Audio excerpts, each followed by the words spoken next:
Before we get started, can you all put your phones, if possible, in airplane mode so that we can have a great connection for the Wi-Fi for the streaming? We're having some connection issues.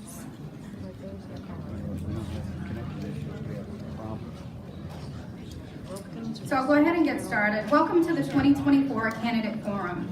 Thank you for joining us tonight. Local elections aren't just a civic duty, they're the cornerstone of democracy, shaping the immediate world around us in real ways.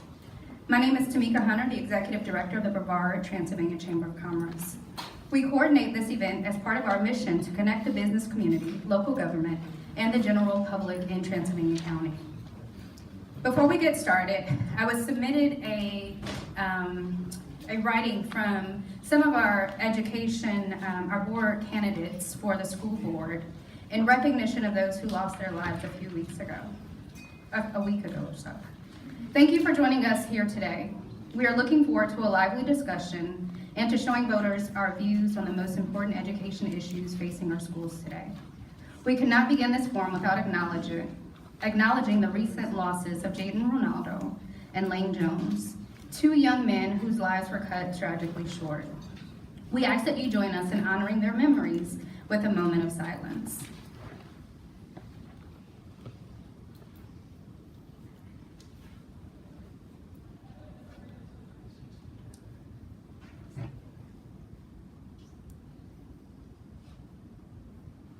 Thank you. I'd like to extend a heartfelt thank you to a few individuals. Our moderator, John Lanier, whose deep experience as a former editor of the Transylvania Times brings invaluable insights to tonight's discussion. Your commitment has far exceeded our expectations, John, as always. Thank you. Aaron Weber-Boss and the library team, you not only provided this space, but ensured it was perfectly set up. Your attention to detail enables a smooth event for all of us. Thank you to WSQL Radio and Blue Ridge Public Radio for the live coverage tonight, extending the reach of this forum to those who cannot attend in person. I also want to thank Daniel, who is our sound technician this evening that is helping us to stream live on Facebook. The Transylvania Times for their journalistic coverage, which provides a public record of this event. I also want to thank Duke Energy, our sponsor, for bringing this to us tonight. Last but not least, our team at the Chamber and our board members, the behind-the-scenes heroes who coordinated every detail for tonight.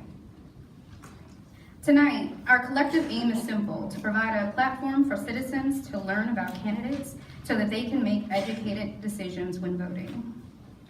Here are the roles that each of us play. As your host, we commit to delivering a fair and unbiased event within a reasonable time frame. Candidates, we expect you to provide honest answers, adhere to the rules, and treat all participants with respect.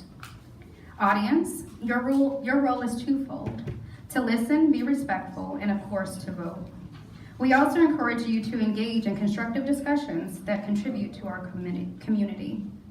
Lastly, a note on timing. You all see this is a big night for us tonight.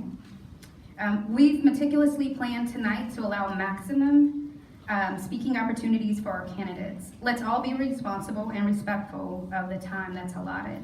With that said, I turn you over to our esteemed moderator, Mr. John Lanier.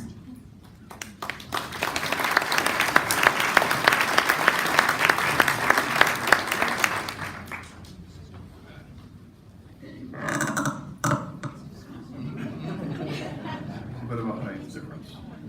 Thank you, Tamika. Thanks for all of you who showing up tonight. It's a wonderful crowd to have here. Speaks highly of you in our community. Tonight's Chamber of Commerce Candidates Forum will be slightly modified from previous forums due to the large number of candidates. We have 17 tonight. Since there will be no candidate biographies read, they are available near the entrance, so please pick one up during one of the breaks.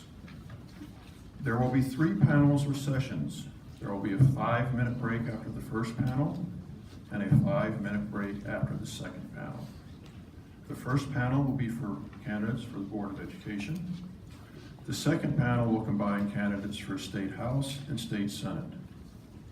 The third panel will be for candidates for the County Commission. 3 of the open commission seats are for 4-year terms. The other seat is for a 2-year term. We request that audience members remain quiet and seated during each panel. Please remember, this is a forum to state their positions and not a debate. Any applause should be held until the end of each panel. Tonight's procedures for each panel will be as follows. Candidates will have 1 minute to make an opening statement. I will then ask pre-selected questions that were submitted to and reviewed by the Chamber's Executive Committee with my participation as moderator. The questions are based on submissions from the general public. All attempts have been made to select unbiased questions that would result in informative responses. Once the questions were approved and finalized by the committee, they've been in the hands of only one person. Due to time constraints, we may not be able to ask all of the approved questions. Each candidate has 1.5 minutes to respond to a question. Chamber staff, seated right in front of you candidates, will hold up a yellow card to indicate when you have 30 seconds left, and a red card to signal time is up. If you are in mid-sentence at that time, you will be able to finish your thought. The moderator has the authority to stop a candidate if they continue beyond that point. In some races, there are more candidates than there are questions. Thus, candidates randomly selected numbers to determine which question, if any, they will answer first. So the order may jump around for the first question. For each question, we will then proceed in alphabetical order. I plan to only ask the question once, but if you need me to repeat it, I will be glad to do so. At the end of the question and answer session, candidates will have 1 minute to give a closing statement. Prior to each panel, candidates will have selected numbers at random from a hat to determine the order of the closing statements. Do any of the candidates have questions about the format? Okay, we will begin.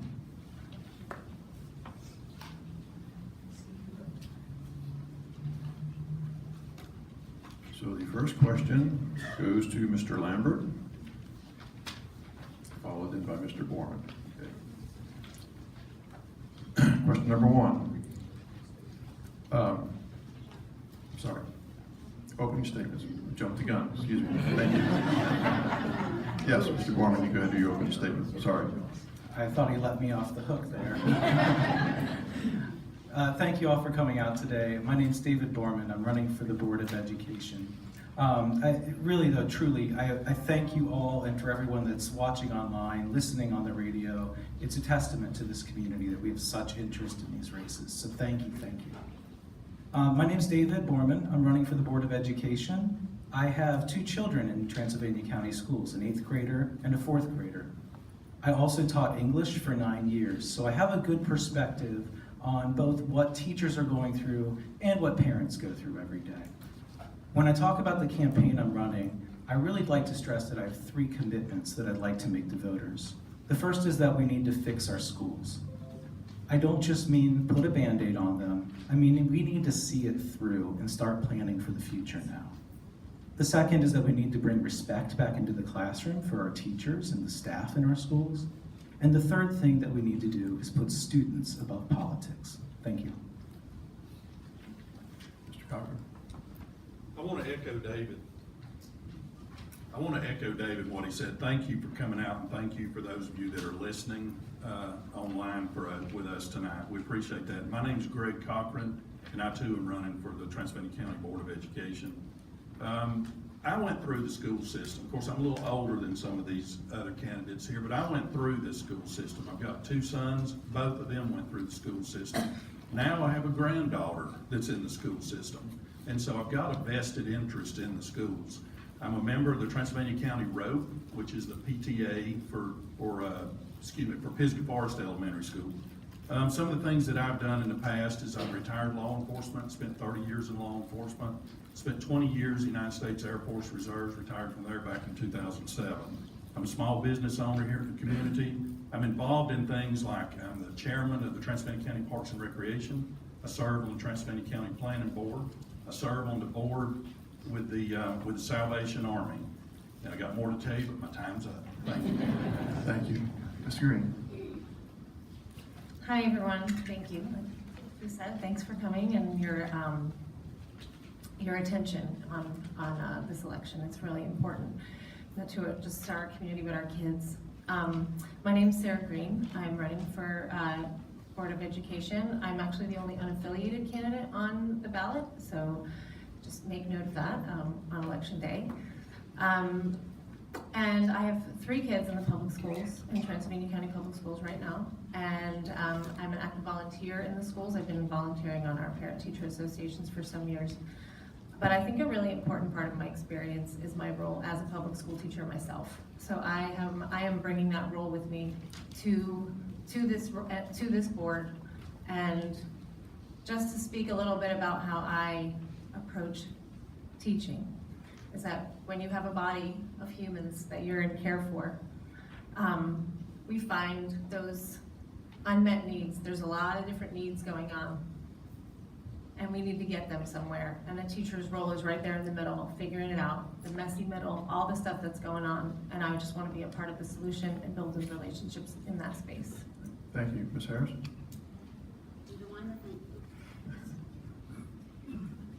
So ditto on the thank yous to the chamber for sponsoring this today. My name's Ruth Harris, and I'm a parent, adopted parent of 2 special needs kids, amazing kids. These kids, one was in a wheelchair, deaf, with developmental delays. The other was on autism spectrum. Some of you may know Matthew. He went to school at Brevard High, graduated. They both far exceeded expectations, and that experience taught me the key to unlocking that God-given potential in every kid is engagement and empowerment. And we need to engage the students, we need to engage and empower the teachers, the parents, and the community members. So my goal is to have the community work together, all of those groups, to provide opportunities for each and every child to achieve their God-given potential and succeed in life. Thank you. Ms. Hawkins? My name is Claudia Hawkins, and I'm running for Transylvania County School Board. I moved here in '94 with my husband Mike, a native of Transylvania County, and our daughter Allison. We chose to move here to allow our daughters to grow up in a small town near extended family, and to eat at the Pisgah Fish Camp whenever we wanted to. For those of you who don't know, Mike's dad opened the fish camp over 50 years ago, and family still own and operate it. Our daughter Allison received an excellent education in our local schools, graduating from Brevard High in 2008.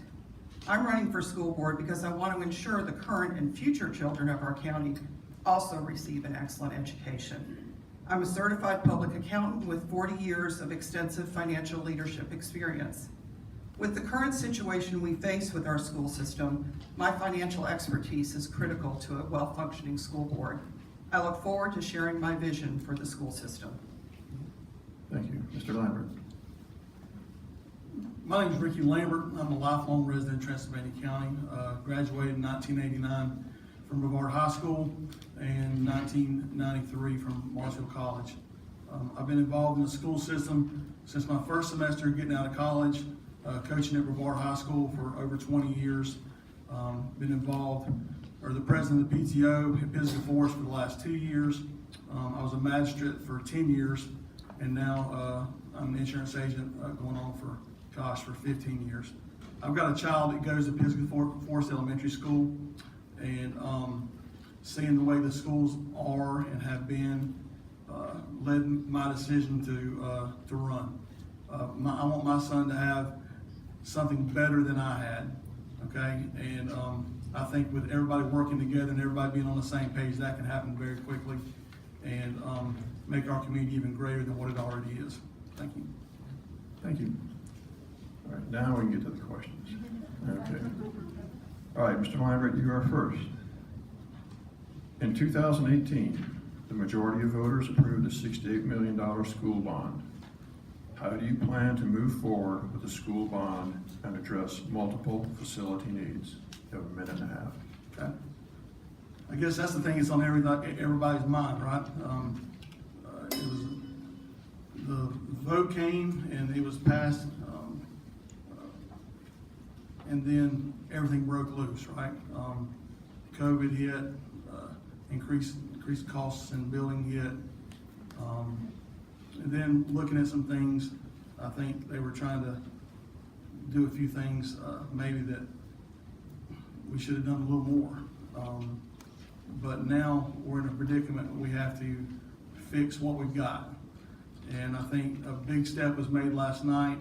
If you watched the Board of Education meeting, through great leadership by our chairman and by our superintendent, it looks like they're heading in the right direction to get things fixed. The bonds will be sold in October, money will be available in November, and we can start fixing them. Hopefully I'd like to get, at some point in time, stop building so many other buildings in the county and start building some schools too. The last school was built, 30 years ago, Bisbee Forest Elementary School. The elementary school, middle school, same school I went to when I was in school. I'm not telling you how old I am, but that should tell you a lot. But we've got to invest in our schools and give our kids and our families something to be proud of, and hopefully we can do that very soon. Thank you. Mr. Borman? Thank you. I think there's a lot to say here about the school bond, more than 90 seconds worth. But what I would say is that, yes, fixing the schools is important. Of course, we need to go and make sure that the leaky roofs don't leak anymore. We need to make sure that bathrooms have handles on them, that there's not mold throughout the schools. Of course, that's all important. But that doesn't happen by just willing it to happen. You have to be willing to work together as a board, willing to work together with the Board of Commissioners. And I think that's really the only way forward on this bond issue, or really on any future spending on our schools. Right now, I think we're stuck in a pattern where the school board and the county commission don't really like one another and have no interest in talking with one another. They seem to spend most of their time talking at one another. I think the only way forward right now is that we cooperate, that the Board of Education stands up and says, we are here for students and teachers. We are here to make sure that the people's will is being put into action. And the county commission rows in the same direction. I don't see how we get past any of these roadblocks without some sort of concerted effort to work together. That's what I'm pledging to do. That's what my running mates, Claudia and Sarah, are also pledging to do. Thank you. Mr. Cochran? Okay, sorry. Okay, let's go back in time just a little bit. You know, back in 1997, we passed a bond. The county passed a bond, $24.3 million. And the money was spent to do some of the improvements, the things that Ricky was just talking about. Then in 2018 was the $68 million bond package. It was proposed to be a lot more than that, but it was cut back because they didn't think the people would pass anything bigger than $68 million. Now that $68 million, I keep hearing that build our schools like was promised. In that $68 million bond, it didn't say anything about building new schools. It was major renovations at Rosamond High School, Rosamond Middle School, and Brevard High School. So the plans as they're stated now are not far off from that. It's just that the money's been spread out to fix issues that's been coming up over the past decades at some of our schools. 9 schools, when you divide that money up, they don't go as far as what you'd think it would. Interesting, one thing that when I was researching this that struck me is that bond of $68 million. Does anybody have any idea how much we're gonna have to pay in interest on a $68 million bond? That's a rhetorical question, but it's $29 million. There's a lot of money that's gonna be invested through the different ways to fix our schools. And like everybody up here, we all wanna see our schools fixed, and we're on track to do that. We gotta make sure that we stay on track, and that we just keep trucking along and get the schools fixed. Thank you. Ms. Green? So what I've noticed during this school bond conversations is at the root of it feels like broken relationships. I was so appreciative last night at the school board meeting about Dr. Fletcher's proposal for a joint committee and having the commissioners and the school board, 2 members from each, sitting down at a table with the superintendent and the county manager and being able to work this out. And instead of it going back and forth and back and forth and taking months and months of just the back of the time wasted in it is a little frustrating. But like I said, what she said last night about the joint committee, and it goes right back to this role of a teacher that I'm talking about. Like, we have these unmet needs, and I want to sit at that table with the county commissioners, and I want to figure this out together. And what I really liked about what at last night's meeting was what the lawyer said and what Brian O'Neill had brought up is there's precedent with this. Like, this has worked. It's worked in other counties. It works. Collaboration works. So we just need to rebuild the trust in each other, forgive the mishaps, like Dr. Fletcher even highlighted last night. She admitted the problems, she saw the problems, and gave us the steps that are being taken to fix the problems. I mean, to me, that was a sign of true leadership, and I have her back on that. Thank you. Ms. Harris?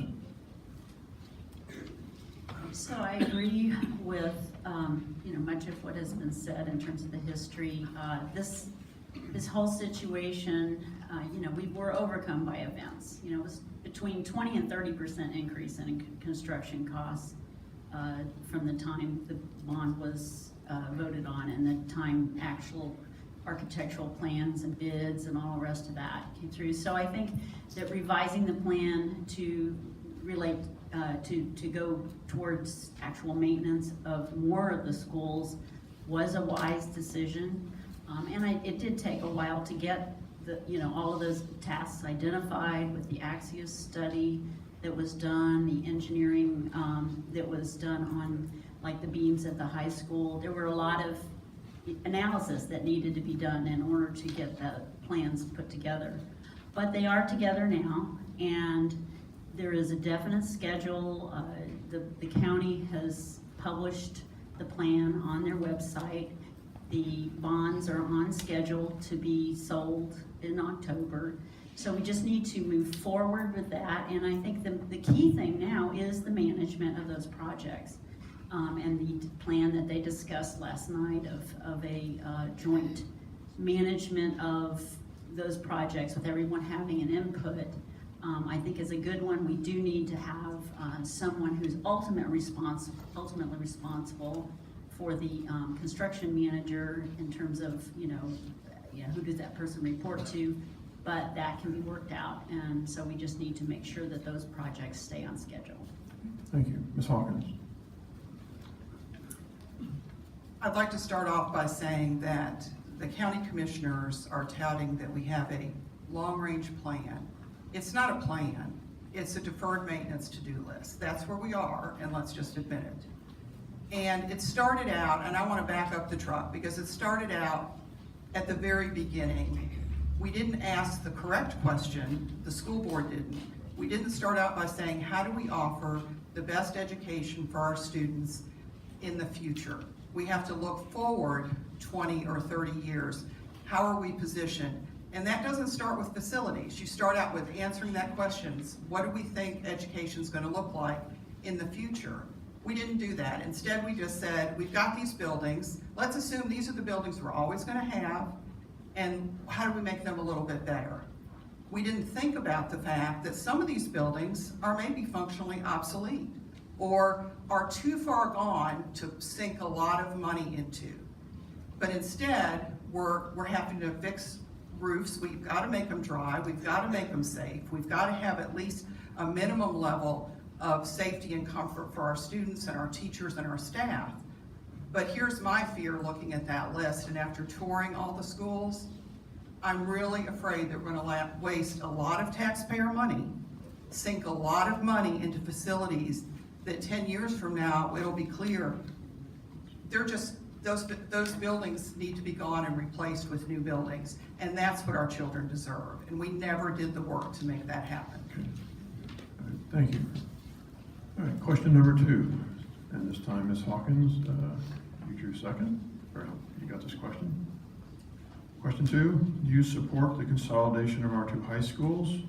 If so, what form should this take, and what should be done with the existing buildings? Well, this is a carryover from my previous answer. I'm not saying whether I support or don't support consolidation. What I do support is a real, true analysis of the needs of our students.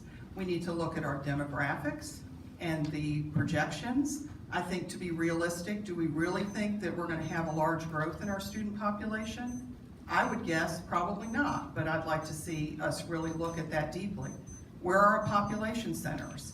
I certainly am in favor of having elementary schools close to the students. You don't want them on buses for a long period of time, our small students. But we have to be realistic about the education we offer our students. And are we shortchanging our students when we try to maintain too many schools and they don't have the same opportunities? We're having to transport students from Rosman to Brevard High so that they can take advantage of classes there. And here's what I think we will probably have to look at is how many teachers do we need going forward? And we know that the teacher pipeline is shrinking. We have an impending group of teachers, it's already started, that are retiring. How are we going to have enough teachers to teach those classes if we've spread our students so thin that we have small classes? And that's the question we have to ask. How do we offer the best education to our students? So that's the starting point. And we've never really seriously looked at what does it mean to have 2 high schools or 1 high school. And we need to do that in a serious way and not with the bias, whether it's yes or no to start with. Okay, thank you. Mr. Lambert. Mr. Lambert. When I first started this process, I would have told you that I would be in favor of consolidation, and that's hard to say. And that was after coaching at Brevard for 22 years and being a Blue Devil through and through. But during this process, when you get to go to the other side of the county and you see the community that's on the other side of the county, and that was represented just last week during the funeral and the stuff that happened last week, how that community just came together for those families. And my biggest fear is if we do consolidate, we're going to lose that sense of community.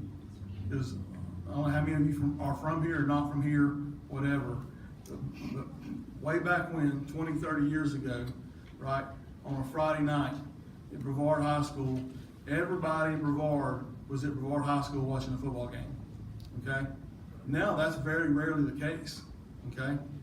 Then you go to Rosman, every Friday night, it's packed. They may not win a game, may win 2 games, 3 games, but that community supports their team, okay? But it's going to take a joint effort. If there's going to be consolidation, it's going to take a joint effort of everybody working together between the communities and making that happen. And I don't know if that's the right thing to do, the wrong thing to do, but I want our county to have a sense of community. And boy, I saw it firsthand last week, and I would hate for us to lose that. Thank you. Mr. Boardman. So I'm not naive enough to say that we need to do either thing, because I don't think we really understand what we mean by consolidation. We don't even really understand what would start that conversation in the first place. So I think what we have to do is really come to a grounding about when we need to even start having this conversation. Is it when enrollment gets to a certain point at a certain school? Is it when we no longer have enough teachers to meet the requirements? I don't know the answer, and I don't think anyone in this room does either, because we haven't talked about it. So I don't have a yes or no. I don't know that you could have a yes or no, but I agree with Ms. Hawkins that we need to have the conversation about what it means to give our children a good education here. And I don't think we should be so rash to make a decision without having all of the evidence. I think first and foremost, we need to make sure that we are putting our focus on the students and the educators who go to those buildings every day, and we need to put their best interests in mind. I'd be open to any conversation that helps strengthen education in this county, but I wouldn't be open to a conversation without actually knowing what the stakes are and what we're really talking about. Thank you. Mr. Cochran? All right, so consolidation. The short answer from me is no, I'm not in favor of consolidation. I'm totally against it. And I'm gonna tell you one of the reasons why. But first of all, let me tell you this, something I wasn't able to tell you a minute ago is I'm an instructor at the community college level, and I'm bad about asking questions of the students, and I'm viewing y'all as some of my students. So don't look down on me, but I'm gonna let you know after the election if y'all passed or not, okay? So our student population is going down, and that's gonna be a driving factor on some of this. Our county population, our adult population coming into the county has been slowly going up, but we're coming in with people that are not coming here for jobs, but rather for retirement. And so they're just not bringing kids with them, school-age kids. So another problem that we've got is that with our student population going down, so many kids, about, rough numbers here, about 800 kids could be in county schools and public schools, but instead they're in other schools, either homeschooling or different things. So what are we doing so wrong that we're losing so many of our students? We got to figure that out, and we got to fix that. Also, one quick story, I'll try to get it in. You know, if we only got 2 high schools. If we had more, this could be a different story, but if we combine 2 high schools, we're down to 1.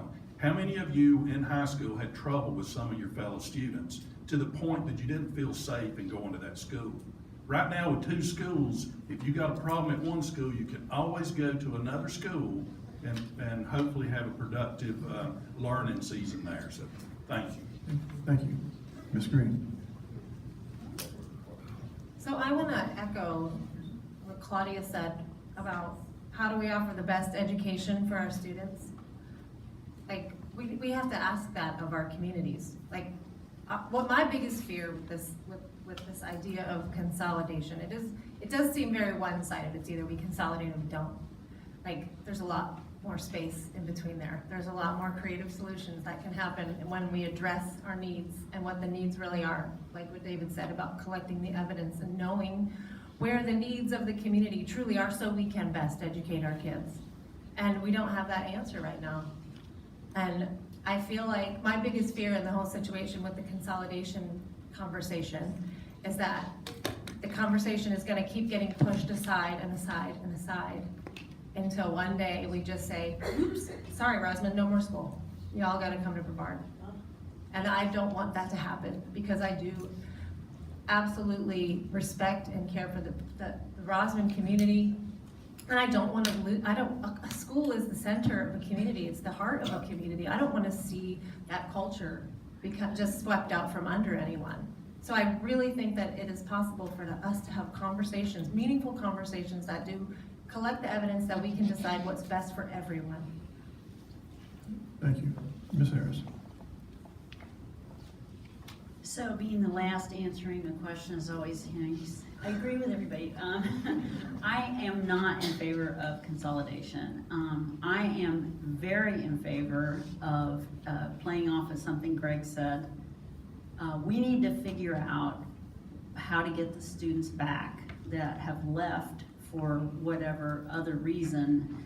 I know that there is a decrease probably in people moving in with young kids because of affordable housing and that sort of thing, but I do think there are a lot of kids who have left for other reasons. Now, when I moved here in 2009, one of the reasons I moved here is because the schools were like A and B schools all the way down the line. So I'm going to question whether or not if we brought that academic achievement level up, would there be an influx of kids coming back into the schools? And so we need to look at all those reasons as to why they have left. I know we know who those parents are because the school, gives money to whatever other private school or whatever that they're going to, charter school, whatever. So we need to find those parents and ask them and make a concerted effort to get them back into the system. I agree with what Sarah said about community schools have been shown over and over again to be the best academic and social environment for kids. So that's, my time's up. Okay, all right, thank you.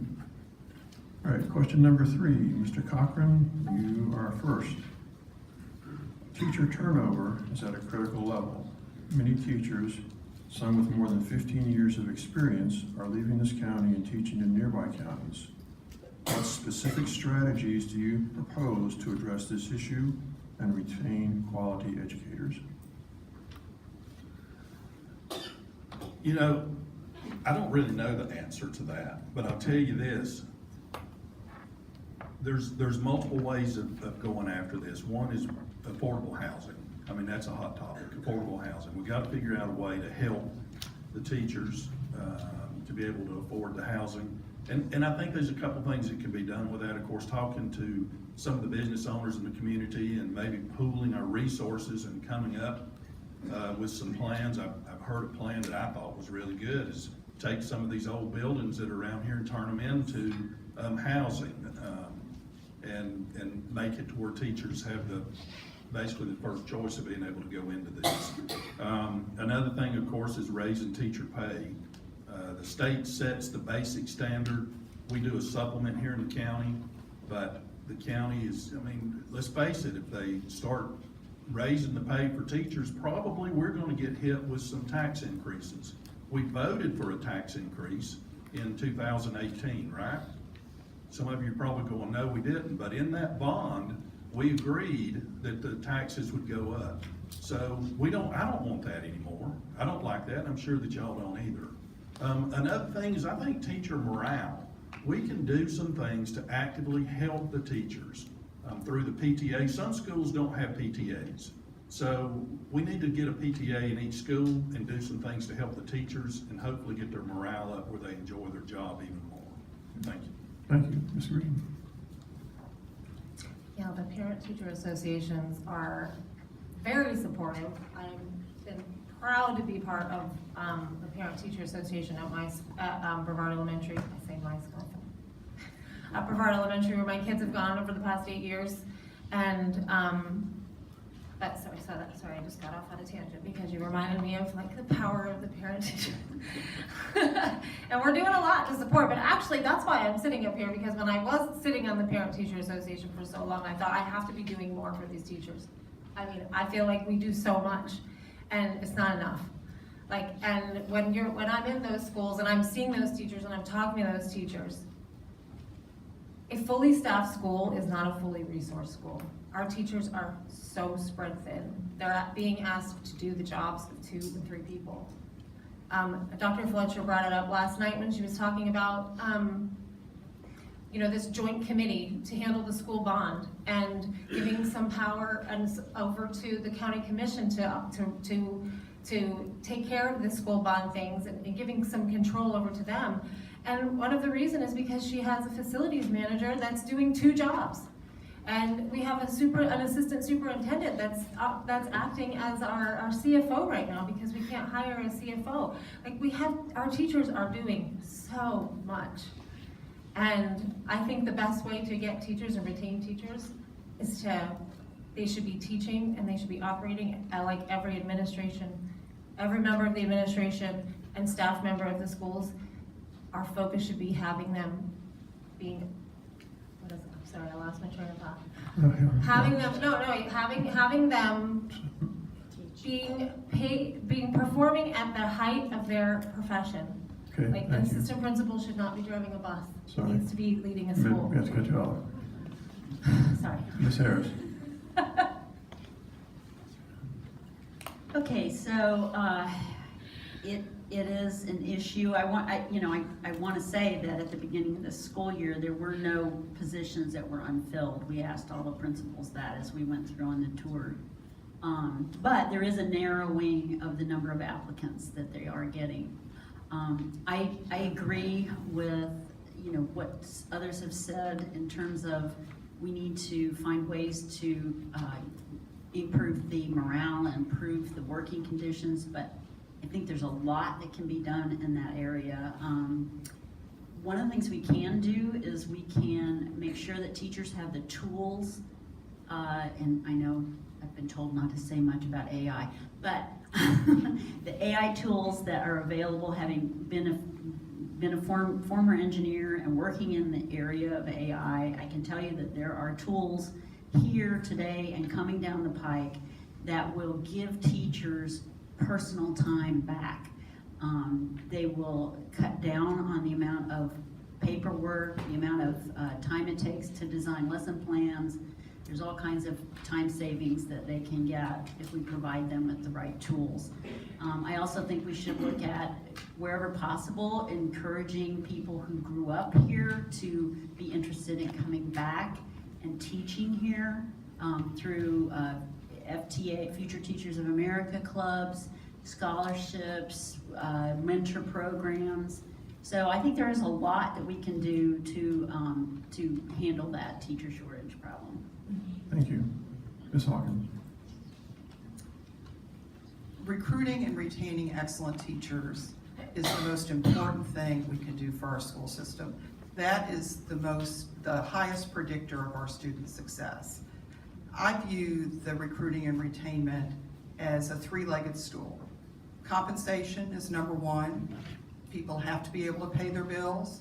That's mostly on the state legislature. I would encourage all of you to elect people that will support public schools and will support our public school teachers, because we can only do so much at the county level, and they are pushing all that responsibility down on the counties. We don't have the money to make up the difference. I would say that until they start taking responsibility at the state level, we are going to have to raise our teacher supplement probably. We need to look at that carefully. We need to have a plan. We need to collaborate with the county commissioners and say, here's our 5-year plan to get to where we want to be. Don't be surprised when we ask for this in our local funding request. And the other thing is housing. Housing has to be available and attainable for teachers. I've been a chair of the Community Land Trust where we've tried to work on teacher housing. I'm involved now, and we're resurrecting that land trust for a project in Rosman, and I'm very hopeful that we can expand that. And we have to have respect for our teachers. We have to treat them like professionals. We have to give them agency within their schools. They're the boots on the ground. They know how to solve problems. Thank you. Thank you. Mr. Lambert? First off, I think we have some of the best teachers you'll ever find. From every school, I've been in every one of them over the last 3-4 years, and we have some phenomenal teachers and phenomenal administrators as well. A couple things I think we could do. Affordable housing obviously is number one thing. I mean, you can't make what a starting teacher makes and live in Transylvania County. I think 40% of all teachers in Transylvania County live outside of the county.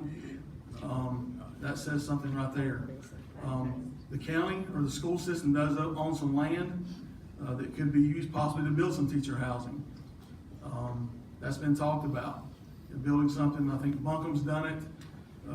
Orange, Guilford, and a couple other counties down east have done that to build teacher housing. And to where it's affordable, the teachers can be there for 3 years, and during that time, some of that money is set aside for them to take back and put down on a house once they're done living there, and hopefully still reside in our community. That's one thing. Teacher apprentices. I saw a thing in South Carolina where there's a college down there that if you say that you're going to teach your last semester of your senior year of high school, they put you with a mentor teacher, and they help you along the path. And when your semester is up, you go on to college. If you come back, if you get your degree and make it through, they're going to hire you. You get first, and you're one of the first choices to start when they start hiring for that school once you get out of college. Okay, thank you. Stuff like that would be a wonderful thing to do. All right, Mr. Borman?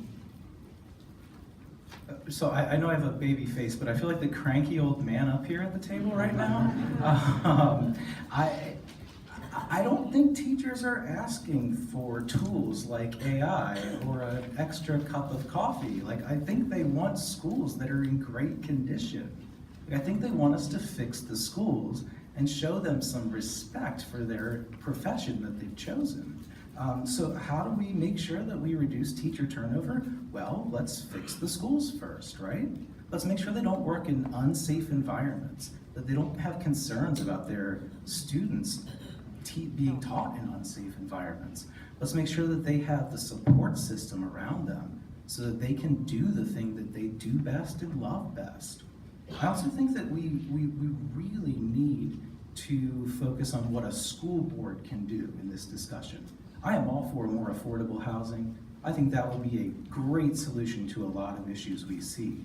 But the fact is, as a school board, you have very little control over the affordability of housing. It's minute. But what we can do is be our teachers' biggest champions. We can stand up and say, we support them having the right wages, the right tools, and really giving them the amount of respect that they're due. Because it is a noble profession. There's a lot of dignity in the work that is done in those classrooms. They transform lives, and they ought to be treated like people who do. Okay, thank you. All right, question number 4, and Ms. Harris, you go first on this one. Considering the significant impact of mental health on education, how can our school system better support the mental health needs of our students? Well, everyone realizes that this county has had its share of tragedies, and a certain significant percentage of those have been suicides. There's also been attempted suicides. I believe that we need to support, of course, the systems that are in place, school counselors. I also believe that there are a lot of things that we can do to support the mental health situation among the students outside of that. One of the things that I think we need to do is we need to look at the whole issue of cell phones. I believe that there's a lot of research out showing that mental health does not improve when you give cell phones to especially kids that are under the age of 16. So we need to take a look at that. What needs to happen in terms of giving kids more time interacting with their peers without, texting to them. We need to get them more personal interaction with each other. We also need to encourage resilience in our kids. I think a lot of that can happen by encouraging families and in the classroom, encouraging independence and encouraging kids to accomplish things on their own that they maybe haven't done in the past. When we were kids, we went out and rode our bikes around and interacted with our friends, and had a lot of opportunity to feel like we could accomplish problem solving on our own. I think that there's a certain amount of fragility at this point with kids because they haven't had some of those experiences. Thank My you. time's up. Thank you. Ms. Hawkins. Mental health is obviously a critical need for our schools and our children. And I just wanted to bring up that with the difficulties that our children have had, the school system chose to use federal funding, COVID funding, to fund counselors and also a dropout prevention counselor. And there's been great success that the mental health counselors have had an impact. Suicide attempts have declined from 36 in 21-22 school year to 3 in 23-24. And that's tremendous use of those funds. We need to continue to support those.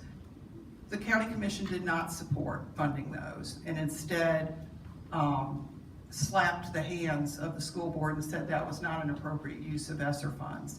I would beg to differ. Those ESSER funds were there, the federal funds, to deal with issues that were created by COVID.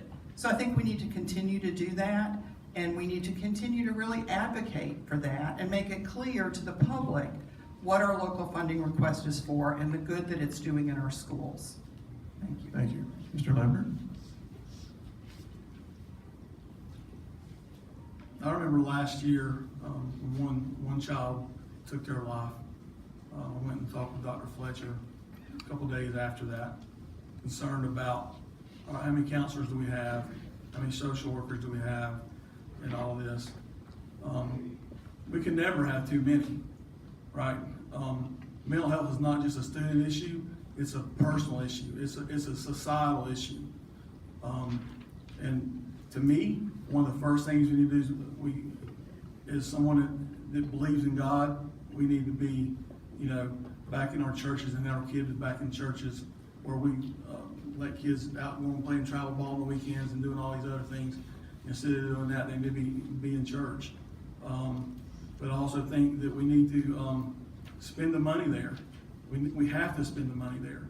Losing one life is one too many. And anything we can do to prevent that is huge. I had a parent that knew I was running, came and talked to me last week about, it was, I think, their neighbor's grandson or something like that. And she stated they were afraid, A, that he was going to commit suicide, and B, that if he didn't, he was going to drop out because he was just so miserable being in school every day. He had to go to school. And the first thing I did is put her in touch with Jessica Sharp and some of our other people through the school system to try to get in front of someone where he could talk. And a lot of it is we just need to talk. You don't need to be afraid to have that conversation with a kid, an adult, or anybody, because you don't know what anybody's going through at any certain time. Thank you. Mr. Borman? Yeah, I would agree with Mr. Lambert on a lot of those points. I think he's absolutely correct. You can't have too many highly qualified counselors looking after the young people of this county. That's just true, and I think it's good practice. And I absolutely commend him for finding services for that family in need. That's the kind of work that gets done quietly in our schools often.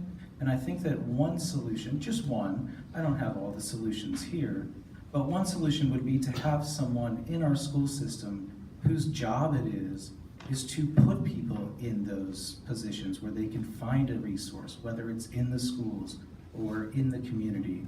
We here in Transylvania, we like to find a problem and then reinvent ways to solve it. We're very good at finding a new group to form to solve the same problem. And I think what we ought to do is have someone whose job it is to have a handle on all of that in the schools. To say, this is the person in the school your child can talk to. These are the resources outside of school to help you with mental health. And here are some other resources that may help the situation that's coming to bear on your child's mental health strain. I think all of that has to come together. But if we keep it as a patchwork of solutions, rather than really having someone within the system who can work with families and students directly, I don't know that it's ever going to be as well run as it could be. Thank you. Mr. Cochran? Okay, I agree with a lot of what we've heard on mental health issues. One thing with mental health is to remember this: anybody can suffer from mental health issues. It crosses all socio-economic lines. It's not by choice that someone suffers from mental health. It's an issue that happens for a number of reasons. Good family environment, like Ricky said, church, healthy living, all of those things play a role in helping us to feel better, not only about ourselves, but around the people around us. So understanding if somebody's having a down day, just go over and pat them on the back and say, hey, we're here for you. Same thing in our schools. The teachers, teachers do so many things. They're not just a teacher. They're a counselor. They're a health care provider, it seems like at times. The schools can play a huge role in helping someone that's suffering from mental health and identifying those people to where we can help them even further. And we just need to be able to reach out again and help each other. The counselors certainly are important, and they're there kind of to try to fix things, but it's almost like it's a Band-Aid approach. It's got to go so much deeper than just what the counselors in the schools have the resources and the time to do. So, Thank you. Ms. Green? So I really want to echo what David said. We have such a healthy amount of resources in this community, outside of the schools, that go into the schools and support the mental health of our kids. Like, it feels like there's like bits and pieces all over the place doing all of these really good things, and it's just about bringing it all together and having that space where everyone knows they can come. Something really great that they're doing in the high school right now is the Say Something app. I know personally how it worked to save a life. Like, we have such a wealth of resources in this community, we just need to like bring it all together. And one more thing though, I do think that as a school district, something that we can look at too is how we're looking at behavior management and classroom management and discipline in our schools. I think that's a really important piece of the mental health part as well, because I believe that behaviors are just a signal, a red flag for some kind of unmet need that's happening. And if we're able to view behavior through that lens, rather than through punitive discipline, that has been traditionally the way we manage behaviors in schools. I think that would help a lot with our mental health crisis that we're dealing with now. Thank you. Okay, this is the last question we have time for. And Mr. Borman, you are first. What is your position on the Parents' Bill of Rights, and what are your reasons for supporting or opposing it? I think I can say without any equivocation that I am absolutely against the Parents' Bill of Rights. It has been implemented in our school system. We are dealing with the consequences of that now. But largely, I think that the bill served to just give permission for people to harass educators. I don't think that's really what we need in our community. I honestly don't think we need more division. I don't think we need a reason for anybody to be speaking ill to our teachers, threatening them, and threatening librarians or any of those things. What I will say though is that now that this is law, and I think the school board had to put it into action, we need to focus now on supporting those educators that are in the classroom. We don't have the luxury of just undoing these new rules, but we can sure make sure that every single teacher knows that the school board supports them, that they are standing up for them, that we respect their rights as educators to do what they've been trained to do, and that they have our entire full-throated backing. So that's where I stand on the Parents' Bill of Rights, but really looking forward, we have got to assess our priorities and know what really we value in our classrooms. Thank you. Mr. Cochran? Okay, so the parental bill of rights, parents' bill of rights, I like it. I'm in favor of it.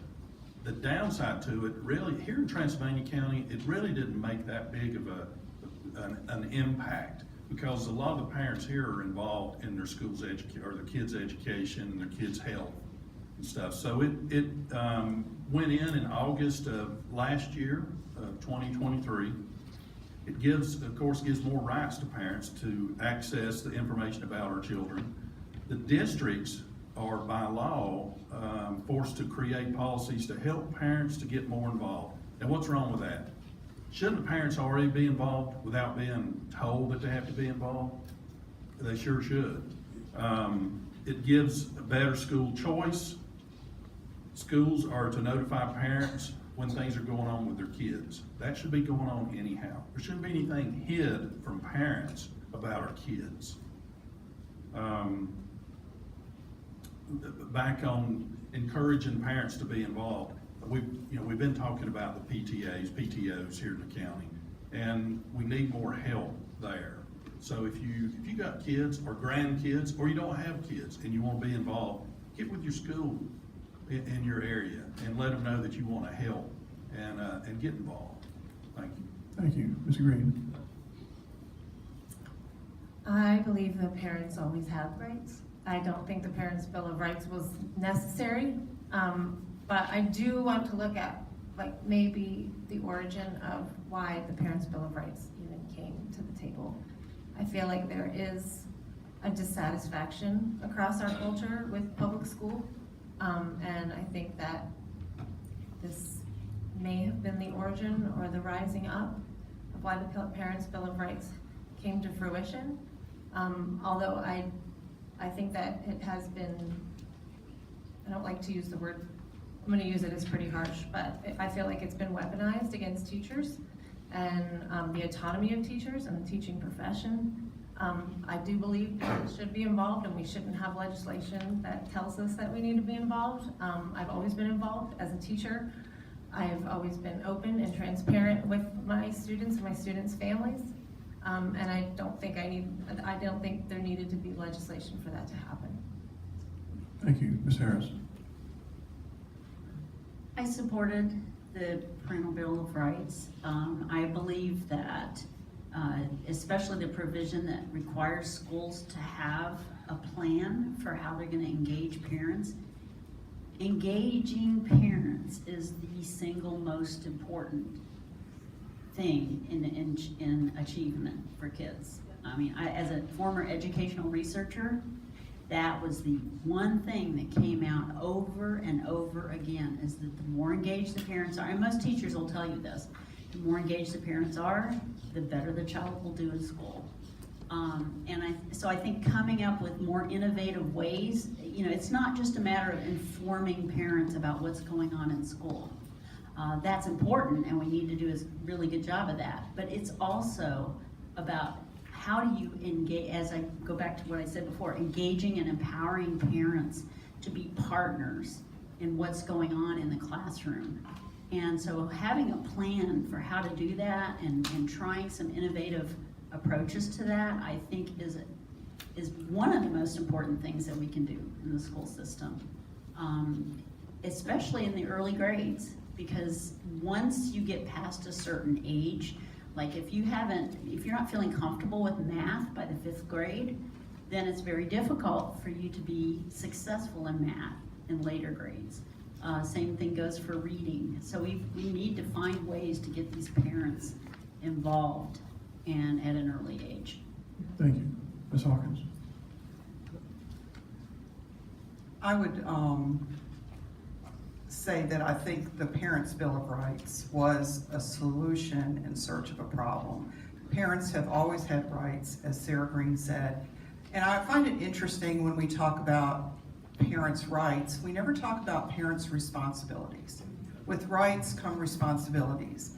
And at least in our school system, my experience has been that we've had a lot of innovative ways to engage parents. We've had game nights, we've had math nights, we've had all kinds of things to try to get parents into the schools with their children and build that sense of community and comfort for the parents to feel comfortable coming into the schools. Because I know there's some parents who don't feel that way because maybe they weren't a good student and they feel a little bit intimidated by it all. The teachers I know are begging the parents to come in and talk with them. We can't make parents have that responsibility if they don't. We can do everything to encourage it. And bottom line, we talked a lot about recruiting and retaining teachers. If we're gonna make teachers the boogeyman, that's not building respect for our teachers. That somehow they're doing these terrible things in our school. They're saying, come over here and read this book. Who thinks that is really happening in our schools? So we need to respect our teachers, and parents have responsibilities in addition to rights. Thank you. Mr. Lambert? I agree with the Parents' Bill of Rights. I hate that it's come to this, that this is the world we're living in now, but unfortunately it is. I don't think it really comes to play in our county that much as we see it yet. But I think, at some point in time it probably will. As the demographics change, things change. This isn't, if you've lived here more than 10 or 20 years, you saw how things have changed. And things have changed a lot, and things are changing in ways that some people like and some people don't like it. But I think we have a tremendous amount, a great group of teachers that really work hard and do things the right way. And I don't think the Parents' Bill of Rights is directed in any way, shape, or form toward our teachers, right? but it's something that's there if needed. Thank you. Now it's time for the closing statements. You have 1 minute. The first person by the draw is Mr. Cochran. All right, so I have trouble with that, don't I? So I had some notes here, but I can't find them. I've got everything messed up. But in closing, I'm here because I want to contribute. What can I bring to the Board of Education? Number one, is I got common sense. Number two, I'm a slow to rile kind of person. I can get along with just about anybody. I mean, I got two people of opposite parties here, and we're kind of joking a little bit as we're sitting up here. So I can get along with about anybody. I'm a businessman. I've got experience with doing budgets. When I was chief deputy at Henderson County, I dealt with the budget there. I understand budgets. There's a lot to being on the school board. You got to be a leader. You can't just, and you got to be a worker. It takes a lot of time, a lot of research, a lot of working across the aisles. And I think, again, I'm talking with two people from two different parties. We get along. Most of these people up here, as a matter of fact, we all get along. So I bring some good common sense to your board. Thank you. Thank you. Second to go, Ms. Green. Okay, in closing, thank you guys, thank you everybody for listening. After hearing from all of our candidates today, I do agree with you, Greg. I think we all, for the most part, I feel like we're all on the same mission here, and that is to provide a safe, healthy schools for our kids, education for our kids, and do it in a responsible and safe way, collaborative way. I want to use my experience as a teacher to be that voice for teachers, for our students, and I really hope to get your vote. Thank you. Thank you. Ms. Hawkins, you're third. Ms. Hawkins. Thanks for your attention tonight. Our children deserve an excellent education, so we must do better. Doing better means electing leaders who will plan for the future, not just react to the current crisis. Doing better means electing leaders who work collaboratively with others in our community to tackle difficult issues like expanding pre-K and ensuring available and affordable housing for teachers and staff. Doing better means electing leaders who won't just say, "We can't do it," but will work hard to make your wishes a reality. Doing better means electing leaders who will be tireless and effective advocates for our public schools in deeds as well as words. David Borman, Sarah Green, and I are those leaders. We will work together for Transylvania. I'm Claudia Hawkins, and I would be honored to have your vote for school board. Thank you. Ms. Harris? Last Friday night, I sat in the stands in Rosman and at the Orange Out football game, and I thought to myself, what an amazing community we live in. We are able to come together, and the action that occurred after those two tragic deaths in support of those families and of the teachers and friends at Rosman High. And I just believe that we can channel that same spirit to transform and improve our schools to the point where, I mean, we have great schools, but they have been greater in the past.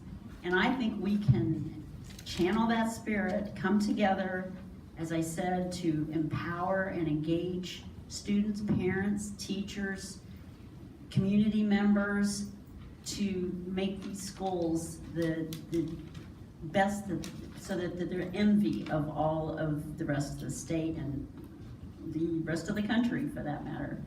So I believe that we can do that and pull together, and I believe that that there's no doubt that we can do that. Thank you. Mr. Borman? Yeah, again, thank you all for coming here tonight. I want to say this with a deep amount of respect for all of my fellow candidates. I mean, it's been nice to know all of them in different ways, and I do respect their perspectives very much. I do think, however, tonight you've seen two different basic visions for how the school system can go forward. We have some who say there's a plan and we should stick to it. I think myself, Ms. Hawkins, and Ms. Green have presented a different vision where we aspire for more, where we say, let's start asking the questions about tomorrow today. Let's have a plan to go forward with those. And let's make sure that we have put the people of this county and the people who attend those schools first in our thoughts and actions every single day. Thank you. Thank you. And Mr. Lambert? As someone that's lived here for 53 years and loves living in Transylvania County, I was asked to run by numerous people while serving in the PTO at Pisgah Forest Elementary School. And I've always been told you need to be where your feet are. And my feet have been in Transylvania County schools for the last 27 years, okay? And myself, Greg, and Ruth have all been at numerous schools at numerous times. Greg and I, most every day, it seems like, at Pisgah Forest Elementary School doing one thing or another to try to help things function and work better for the teachers. And I think the three of us together can do a phenomenal job in leading us in the future. Thank you. That concludes our first panel. We will take a 5-minute break. Candidates who stay.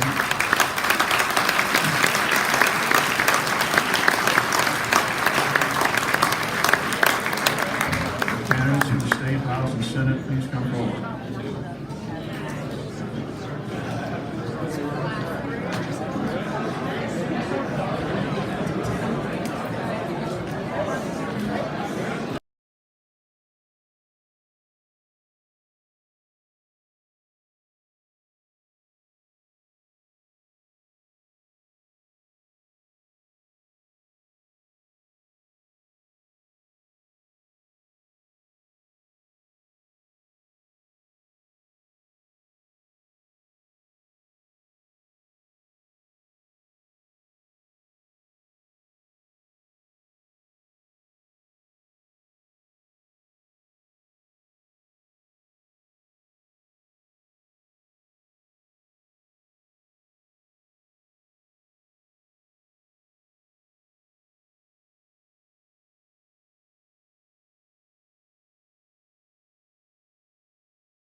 possibly 6. You'll have a minute and a half to answer those, and then you'll have a minute for your closing statements. And in the front again, you have the timekeeper who will let you know when there are 30 seconds left, and then when your time is up. And please try to finish up when your time is up, okay? All right, Mr. Burrows, you have a minute for your opening statement. Good evening, and thank you for being here. Thank you to the Chamber of Commerce for hosting this. I'm Mark Burrows, probably known better as Betsy Burrows' husband and father to John and Brooke. For over 3 decades, I have collaboratively worked to improve Transylvania County and Western North Carolina through business retention and recruitment and promoting sustainable planning practices. I've led and served on businesses and economic organizations like the Chamber of Commerce, Transylvania Partnership, and Advantage West. I'm running for this to promote working families, fund public schools and support teachers, protect women's reproductive rights, and make government accountable and transparent. Thank you. Thank you. Mr. Corbin. Thank you, John. Appreciate that so much. I've been your state senator for the last 4 years, 2 years. I've been a state senator 4 years, the last 2 years, because of the redistricting, I got Transylvania County, and I've been very, very happy with that. I've got great memories in Brevard. When I was a junior in high school, I came over here. I was picked to go to the Rotary Leadership Camp out of the Brevard Music Center. And I was a junior in high school. There was a young lady that was a sophomore in high school I thought was particularly attractive. And I started talking to her a little bit. And we celebrated our 40th wedding anniversary a couple of months ago. So, and that began here in Brevard. So you're to thank or to blame for that. But to thank. Really enjoyed being your senator. My background is I served in local government. It's so important to understand local government if you serve in the General Assembly. I served 20 years on our local school board. So I appreciate these folks running for school board. I spent 2 terms as a county commissioner, all that before I ever ran for the state house. And I appreciate you being here tonight. What a great crowd. Thank you. Thank you. And Mr. TeBruge. Good evening. My name is Adam TeBruge, and I live in Jackson County in the small rural community of Caney Fork, right outside of Cullowhee. I've been an attorney for 39 years, and I've spent my career trying to help people out. I come out of the public defender's office, where I spent the bulk of my career representing those folks who didn't have money to afford their own attorney. I was the chair of the Suncoast Partnership to End Homelessness, and I've worked with cleaning up the mountains in Cullowhee, out there picking up trash. I want to get to the North Carolina State Senate because I want to work to improve the lives of our most vulnerable populations, our children, our senior citizens, and our homeless. I've been traveling Senate District 50 for the last 8 months. It's a big district. It's bigger than 2 states, and there's a lot of unmet needs in Senate District 50. I hope to address those. Thank you. Okay, our first question. And by the draw, Mr. Burrows, you get the first question. All right, North Carolina currently ranks 42nd in the nation for starting teacher pay and 41st in overall teacher pay. How would you propose addressing this issue?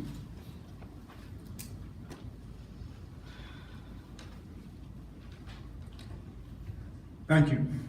I think one of the biggest reasons for running for state legislature is looking at how we can improve the education situation, not only in Transylvania, Jackson, and Swank, but across the state.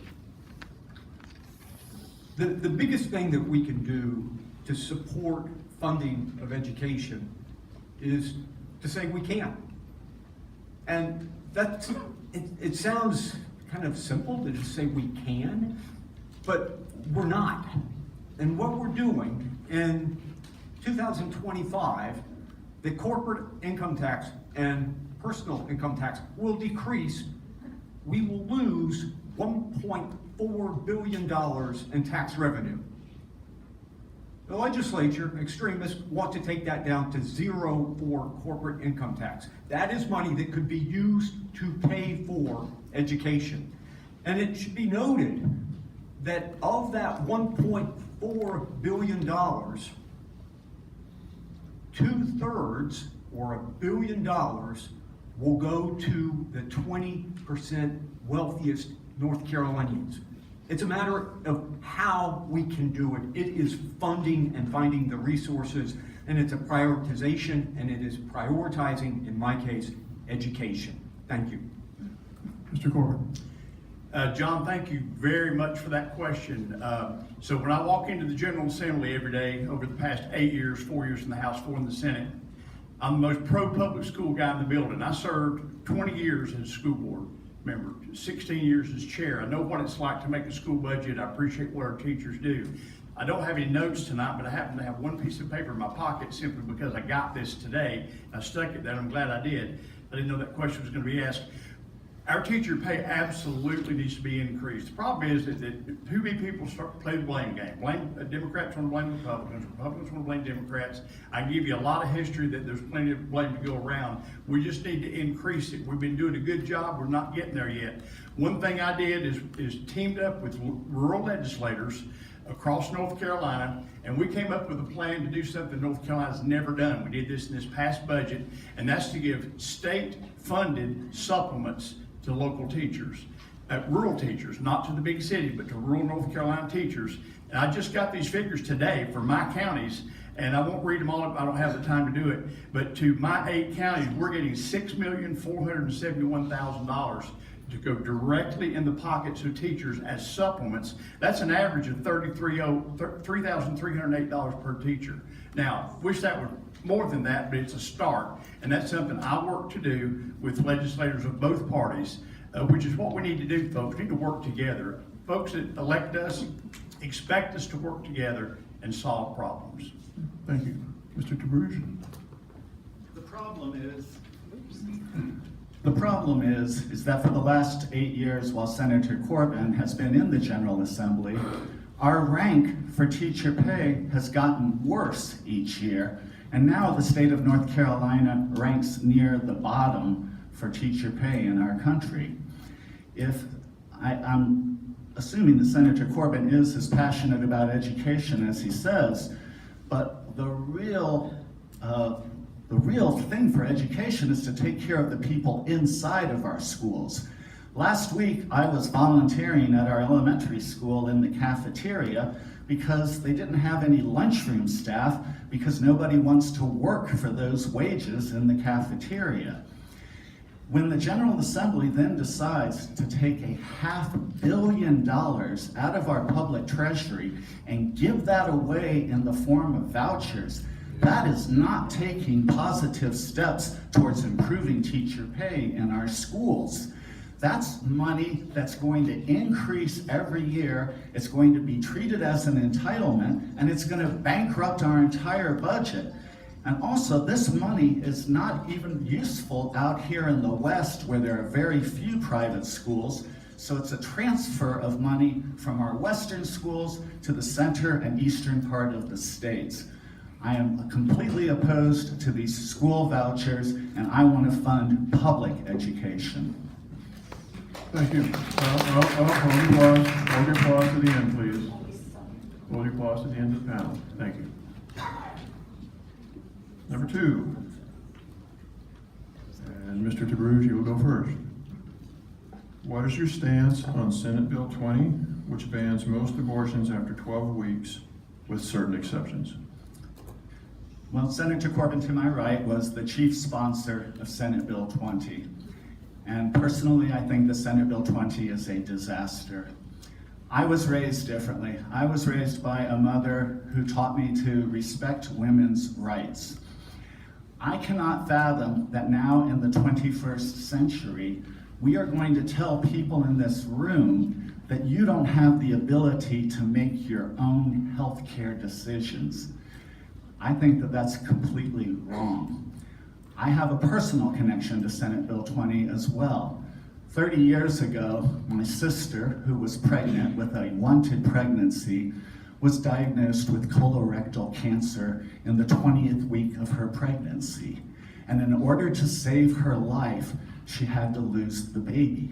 If Senate Bill 20 had been in law at that time, I shudder to think what could have happened to my sister. So I am unalterably opposed, and I completely support women's reproductive rights without question. Thank you. Mr. Burrows? I agree with that. And I appreciate him telling the personal story. I think not only in agreed with Adam, one of the first things that I would champion is to put on ballot the amendment to the state constitution that would essentially enshrine Roe versus Wade in North Carolina. It is something that when I look at the legislature and I look at women and I see a group, a supermajority, that wants to impose their will on women and their health care, something that should be decided by that woman, her family, physician, that to me is wrong. Thank you. Okay. Mr. Corbin? Thanks, sir. So this is 2 against 1. I need to get double time, right? No, sorry, sir. Just kidding. I think we have to, instead of listening to rhetoric and things from that people don't understand, I think we need to go back and look at the facts.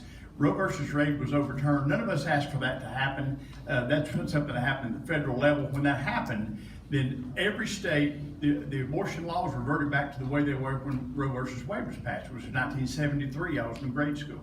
So what we did was take a look at that. We had no choice, but we take a look at it. We had folks, and you have to understand that. I talked a minute ago about collaborative, about listening to people. We have to understand, I serve as chair of the health committee. We heard from people from every position on this, from those who, I had a group that came to me and said, you know what, we do not believe that that baby is a human life until it's disconnected from the mother. That is not a human life, it's one life.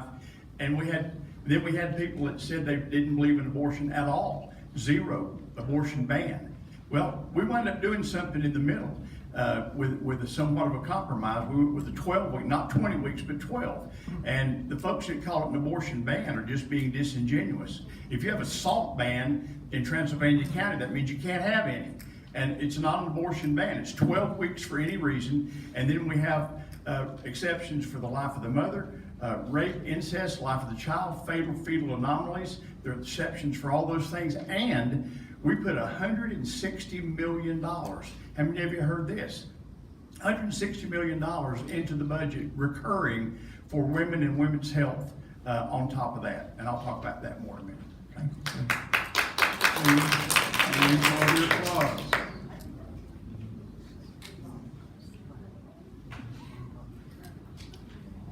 Okay, Mr. Corbin, you get the 3rd question. If elected, what will be your highest priority, and what specific outcomes would you aim to achieve for the people of Western North Carolina? Wow, that's a tough one. I've got 3 since I've started. I'm gonna have to say all 3. One's public education, 2nd is internet connectivity, and 3rd is healthcare.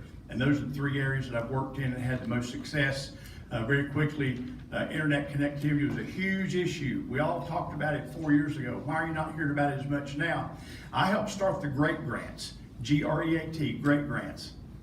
Transylvania County, if you back up just 4 years, since then, Transylvania County, because of those GREAT grants that I helped start, has gotten $16 million for connectivity. Right today, Transylvania County is 91% connected with high-speed internet. Did you know that? What was it 5, 6, 7 years ago? You know what it was. And so we've made tremendous progress. We have another grant that's just getting ready to come out for $5 million. Transylvania County will be 95% connected when that money is put out. Education, I've already talked about a little bit. The supplements that I helped pass for the teachers, especially rural teachers, and so I won't go over that again. And healthcare, I led the charge for Medicaid expansion. When we talk about women's healthcare, I led the charge that's insuring 300,000 more women than were insured just a few months ago. And I helped pass that. Matter of fact, I've got a pen with me. I'm using it tonight. It was given to me by Governor Roy Cooper. He used 4 pens to sign that legislation, and he gave me, a Republican, one of those pens. And that's bipartisan work, folks, right there. Thank you. Thank you. Mr. DeBruge. The North Carolina General Assembly administers a budget of approximately $30 billion. And the question is, what are our priorities with respect to that budget? And also, from a good government perspective, is the budget process transparent? Can we tell who's sponsoring different appropriations? Are there public hearings on those appropriations? And are there oversight provisions for that? None of that is happening in the North Carolina General Assembly now. The North Carolina Republican Party has basically ended our ability to read the budget appropriately. They roll it out, they discuss the budget in secret in the back room.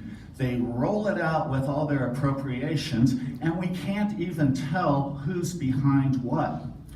You know, in the last 30 days, the Raleigh Observer has been publishing a series of articles that show us the problems there. And what it turns out is that millions and millions of dollars are being siphoned to the cronies of these legislators in a completely secret process. That's wrong, and I want to change that. Thank you. Mr. Burrows? Thank you. I'd like to go back a minute. I heard Senator Corbin say that in the Senate and the House passed a bill that was middle ground at 12 weeks. In the state of North Carolina, with the healthcare availability that we have, it's actually closer to 6 to 7 weeks before you can have an abortion at that period of time. Most women do not know if they're pregnant in 6 to 7 weeks. That's pretty much a ban. In terms of priorities for North Carolina that I see for Transylvania, Swain, and Jackson counties, I think affordable housing is something that we at the state level could be doing a whole lot more on to support local communities and counties. I think accessible healthcare is something that we're lacking, certainly in this county with HCA. That has been a huge issue for us. Good paying jobs. We have $7.25 is the wage, minimum wage. One of the worst rates in the nation. A living wage would be around $16.40. We can do better. We need to be doing more with our roads, and here's one that I have heard listening, as Senator Corbin has, across the district, is why does it take 4.5 hours for me to get a new driver's license at the DMV? That is essentially a tax that is being placed on us. Thank you. Okay. Question number 4. Mr. DeBruge, you'll go first.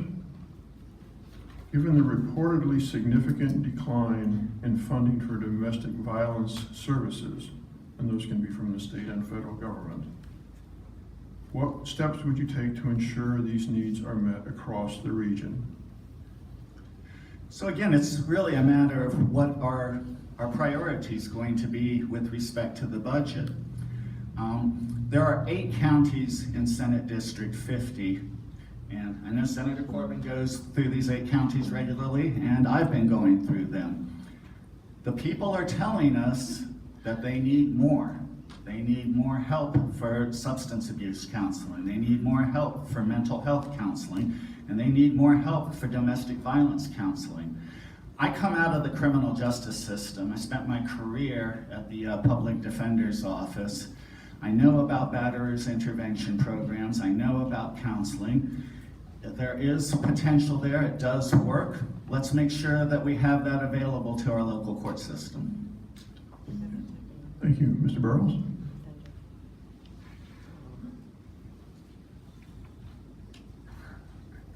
I'm trying to think how to begin with domestic violence and a decrease in funding.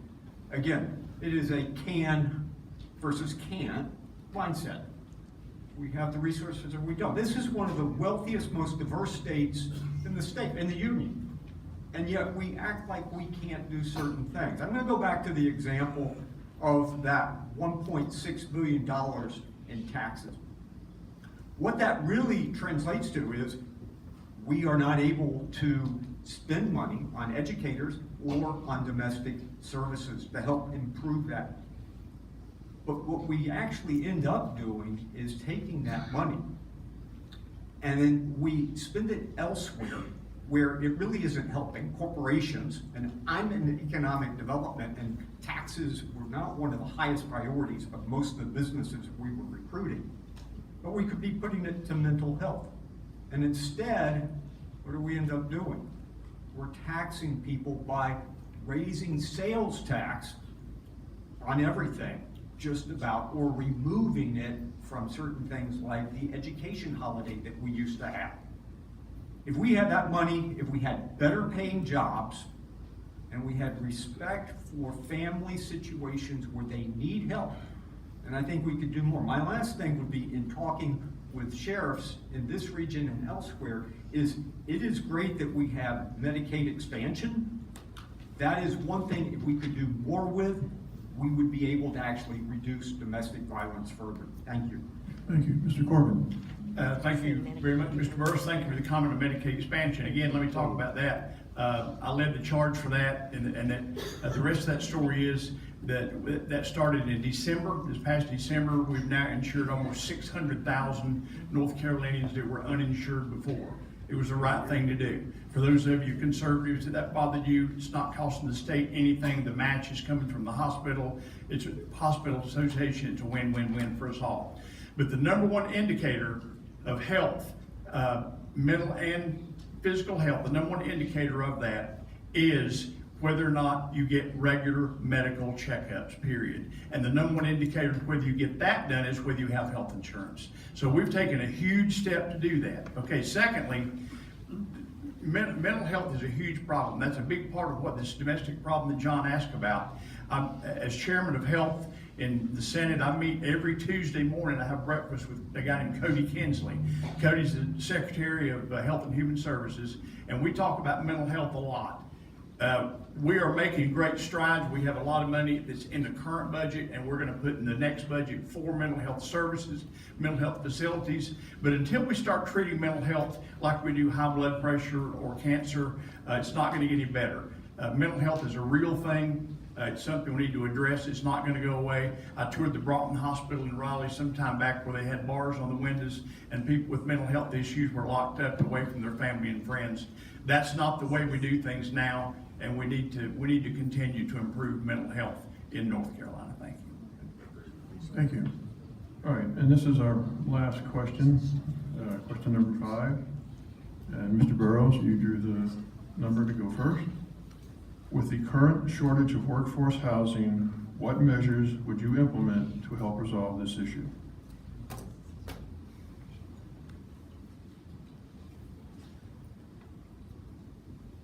It's a big issue. We've heard it being discussed at the national level, it's being discussed at the state level, and it's being discussed here.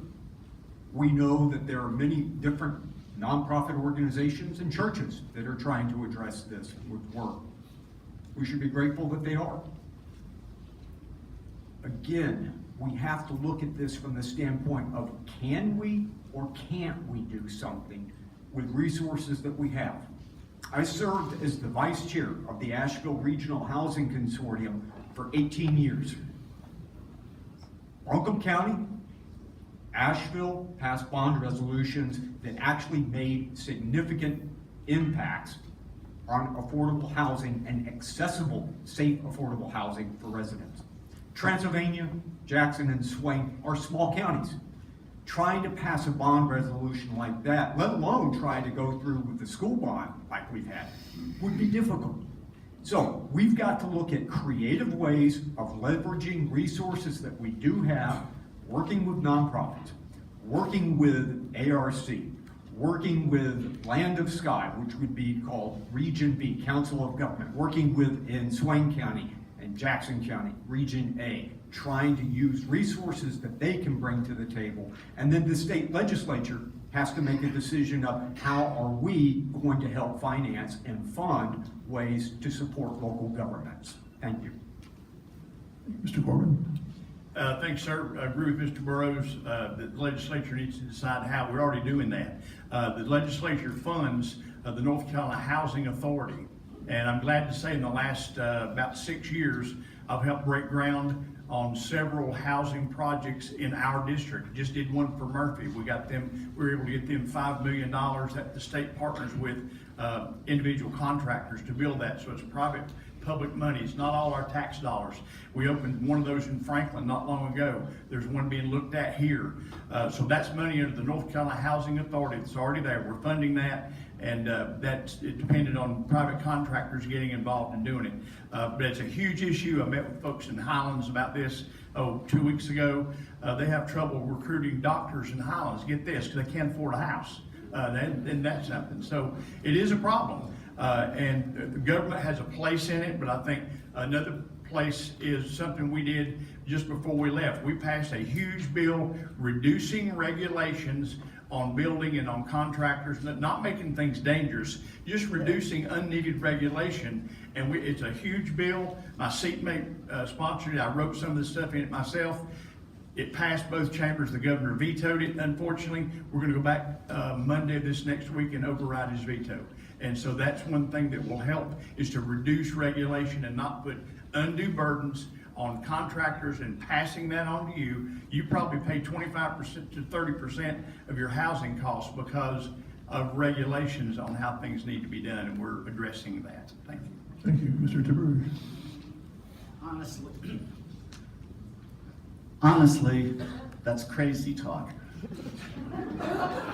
The bill that Governor Cooper vetoed is an update of our building codes that have not been updated since 2009.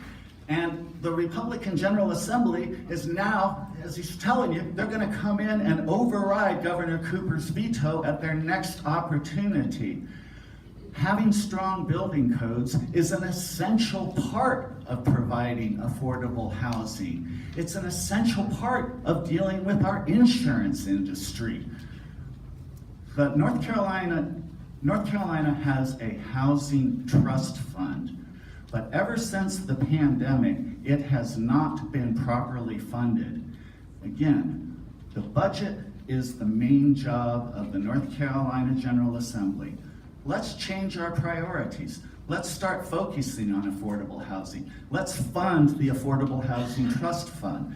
Let's start working with, and Senator Corbin is right, I'm aware of some of the projects he's been working on. There's a lot going on. There's things going on here in Brevard. There are things going on in Silva and Franklin et al. Let's make sure we can support our local communities in providing the housing that our people need.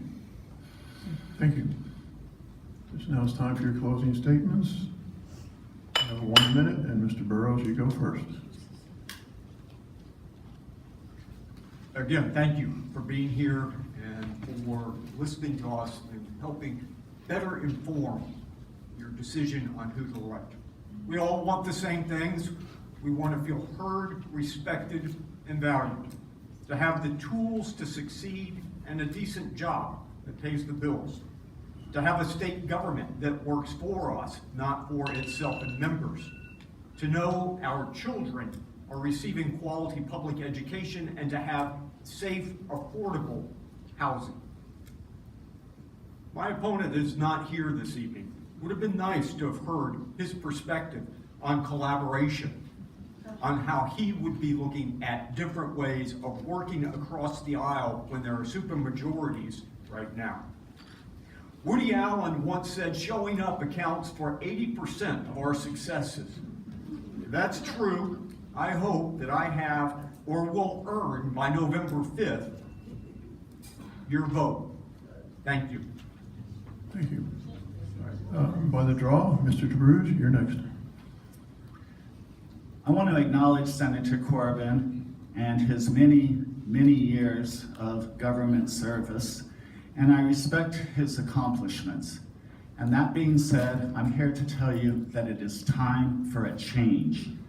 The North Carolina General Assembly has been controlled by the Republican Party since 2011. During that time, we have defunded public education. We have reduced the independence of our state university system. We have not kept our pay up for other state employees. And we have fought culture war after culture war as opposed to focusing on the needs of our community. I want to get to the North Carolina Senate because I want to work for the people, not for the powerful. This November, please remember, vote Adam Chabrouge for the North Carolina Senate. Thank you. Mr. Corbett. John, thank you, and thank all of you for being here. What a great turnout. You know, I've served 8 counties, and there's not anything like this anywhere else, and so I applaud you. And I look around the room, and I can tell from your head nods and your expressions that we have folks of different sides of the aisle here, and that doesn't bother me at all. I work across the aisle all the time. I have that reputation of working with folks with different beliefs, and it's okay. That's what's wrong in America now, folks, is that we side up and we call names and we don't work together. But I'm glad you all are here. The 2 most important things the state senator does, and I've been representing you for 4 years. We talk about bills and how we vote on this, how we vote on that. The 2 most important things we do is constituent service. Constituent service. We're the only thing between you and Raleigh. And we solve 96% of the things you call our office about. The second thing is standing up for your county and your town for funding, and we've gotten more funding for this district than ever been gotten before. This last budget, we were able to get over $400 million just for the 8 counties. A bunch of that came to Transylvania County. So if you're satisfied with the way I work, then I ask you for your vote this November. Thank you. God bless. Thank you. That concludes our second panel. We'll take a 5-minute break.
Please be seated.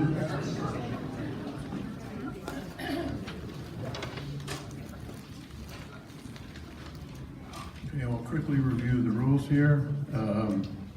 Excuse me. All right, first of all, the 6 people on the raised dais are all running for 4-year terms.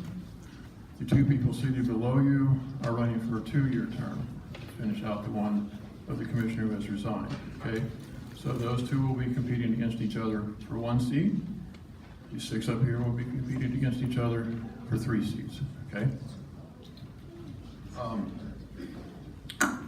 We will follow the same procedure as before, a minute opening statement for everyone, and then by the random draw, we will have people answer questions, and then we'll proceed right to left, okay? And the same thing on the 2 on the bottom, okay? And then you'll have a minute for closing statements, all right? Does anyone have any questions? Okay. The last session, there was some applause, and while we at the Chamber appreciate your enthusiasm and know sometimes things can be quite contentious, we do request that you keep your applause till the end, okay? So we can move through this process quickly. We want to get people out of here on time. It's a very tight time schedule. And we understand your enthusiasm. Please channel that to voting for people or getting people out to vote for your candidates, okay? Greatly appreciate that. Thank you. Okay, our opening statements. Mr. Chapman, you have 1 minute. Thank you, John. Thank you for everybody being here tonight. I'm going to take about 5 seconds of my time. Representative Clappett has been in a serious meeting all afternoon with nonprofits regarding some money issues, so that's why he's not here. That wasn't mentioned. But again, thank you for being here. This is very important what we're here for tonight. I would wonder why we don't even have an American flag here tonight, but maybe that's an oversight. But I look forward to continuing to represent the county to the best of my ability. I'm very proud of what we've done in this county. We've heard issues from the board. We all know we've got issues, but I can guarantee you, we have one of the best counties in the state of North Carolina, bar none, and I will continue to do everything I can within my ability in this Constitution of the United States of America to fulfill those obligations. Thank you. Thank you. Mr. Chapman. Once again, thank you to the Chamber for allowing us to be here tonight. I apologize early. I lost my voice this morning and it's probably going to go out again, so I apologize. I want to just say thank you for the privilege that I have had of serving you over these past few years. It's been the honor of a lifetime, and I don't take that for granted. I want to say thank you for allowing me that privilege to represent you, and that's what I've tried to do over and over and over. I've tried to listen to both sides, and ultimately I vote my conscience on every single issue. I stand by my votes over my career. I think that's what you should judge me by, are those votes, and I look forward to answering questions tonight. Thank you. Thank you. Mr. Enos? Hi, I'm Rick Enos, candidate for County Commissioner, and I'd like to thank the Chamber, all of you for attending, and our esteemed moderators doing a great job. I'm a retired physician, but my proudest role is as father of 7 kids from 5 countries. Issa, Kia, and Avi currently attend Brevard High School, and Victor graduated a year ago and is now living on his own and working here in Transylvania County. So like many families, we're directly impacted by the challenges that face our community, like deteriorating schools and lack of affordable housing. I started my career as a small-town family doc in Bel Air, Michigan, about 1,500 folks, and eventually led a medical group of over 200 doctors with annual revenues over $100 million. So I'm well equipped to serve you as commissioner. 20 years of leadership taught me that it's all about showing up, listening, building relationships, having the courage to make tough and timely decisions, all the while investing in a clear plan for the future. So pick Rick for County Commissioner. Let's get going. Thank you. Ms. McCall? Good evening, and thank you to the Chamber of Commerce. You have the biographies of all candidates, and so I won't go into detail with mine. My background is certainly that qualifies me in this role and has qualified me for the last 4 years, as it has been an honor to serve as your commissioner. I have a record. That record is online and recorded in every meeting and every vote that I have cast. and is available for anyone that would like to listen to that. Again, it has been an honor to serve you, and I look forward to serving you over the next 4 years. Thank you. Thank you. Mr. O'Neill? I'm Brian O'Neill, and I have a dead mic. I'm Brian O'Neill, and I'm running for County Commission. Thank you to the Chamber, and thank you all for being here and listening to us. When my wife Rachel and I moved here, right away we got involved in the community. Rachel tutoring, reading, and myself with the Conisty Falls Student Scholarship Program. I've been a SCORE mentor for 6 years. We help small businesses and charities and I entered politics at the precinct level. I was appointed to the Board of Education position, which I hold right now. Thank you. Thank you. Mr. Smith? Hello, my name is Joe Smith, candidate for County Commissioner. Thank you all for being here. I'd like to thank the Chamber for hosting this event. And I'd like to thank everybody joining us online. Hi, Mom and Dad. My wife and I moved here with our young children to raise them in a small community where my wife's family has thrived for many generations. Her grandfather was Randall Liety. I'm sure some of y'all remember him from being an ag teacher at the school many years ago. Her mother, Martha, who has joined us here tonight and supported me and my fellow candidates and our vision for Transylvania County. Before we moved here, we frequently visited and we'd hear stories from their family, friends about how great this community is, about how wonderful the people are and how excellent the schools were, which is what cemented our decision to move here. It didn't take us long after moving here to realize that the teachers and the staff are fantastic, but the buildings that they are teaching in are dilapidated. In addition, the courthouse is no longer serviceable, childcare is impossible to find, which we experienced, and affordable housing is non-existent. This realization, along with my wife's support, motivated me to step up and run for County Commission. Let's go. Thank you. Mr. McKelvey?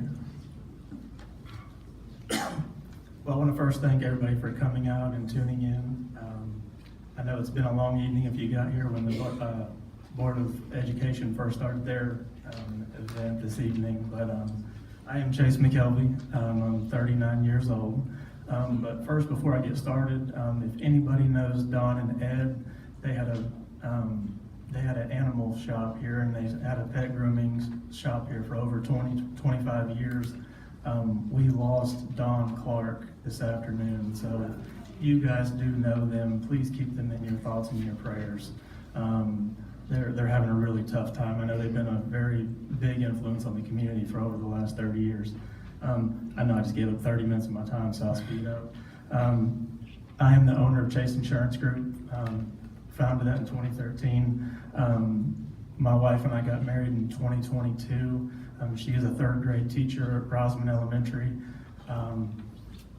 My parents moved me here when I was 11 in 1996. Thank you. Ms. Reed? I'm Christy Blakely. I live in the Seoff Mountain community, and I'm a business owner and employer in Cedar Mountain. I have a proven track record for listening to and serving the community. I was very involved in the Cedar Mountain Small Area Plan process, which ultimately inspired me to invest in and reopen a gas station that had closed at the beginning of the pandemic. I listened to the community's needs and took action to reopen the only gas station within a 10-mile radius. It has been my pleasure to serve the community in this way. Combined with 15 years of experience in real estate, business expansion, and economic development, I have a modern understanding of what it takes for our businesses and our workforce to thrive. I talk a lot in my campaign about how the county needs to be aggressive and competitive about raking in money from the state. During the 2020 census, I walked the talk and knocked doors, inspired that every resident counted could result in $1,800 a year for our county from the state. That's $18,000 per resident across the 10-year census to fund things like childcare and senior services. Okay, thank you. Okay, the first question. And by the draw, Mr. Chapman, you go first. In 2018, voters approved a $68 million school bond and taxes were subsequently raised. Our schools still have pressing facility needs. What is your plan to utilize the available funds to address these needs? Well, anyone has paid attention of what's been going on, there's a lot going, and there's a thing on the back table back there that gives the detail. A lot of rumors going around. When the bond passed, it was to address 3 schools. It's been mentioned by Board of Education, Brevard High, Rosamond High, and that. Why is it delayed? Because there's never been a plan. There was a concept which was really, really good in people's mind, but it was never a plan because nobody had any idea what it was going to cost. And when they finally did the costing, it came in about 25% over the 68 million. So the school board has been dealing with that. We have never, as a Board of Education, told the school board not to do anything. They're working within those, and we as a Board of Education have never been presented with a plan and the documentation that is required by North Carolina law to go to the bond facility to get the money issued. So until there's a plan, and there's one being worked on now, I think the 2 boards are together, it's gonna happen. It was mentioned earlier, we'll go before the bond committee in October. Hopefully the money will show up starting in November, and we can address all 9 schools. The bond had no money in it for 6 of our schools. So we're on the right path, things are happening, and we're on the right board, and the 2 boards are working together. And as you heard last night, things are moving. But there's all kind of reasons. COVID increased prices, but when it reached the level, it was no longer sustainable for what the plan or lack of plan was. Thank you. Mr. Chapel.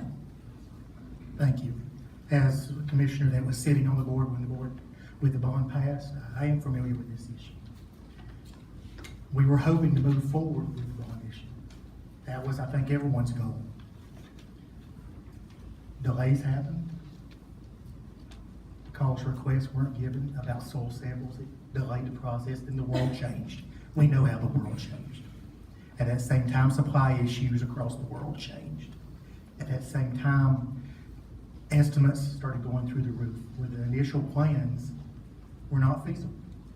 Were they finalized plans that could have ever been submitted to the local government commission? Absolutely not. We were never to that point. But we continued working together. Yes, there's differing opinions about exactly what happened.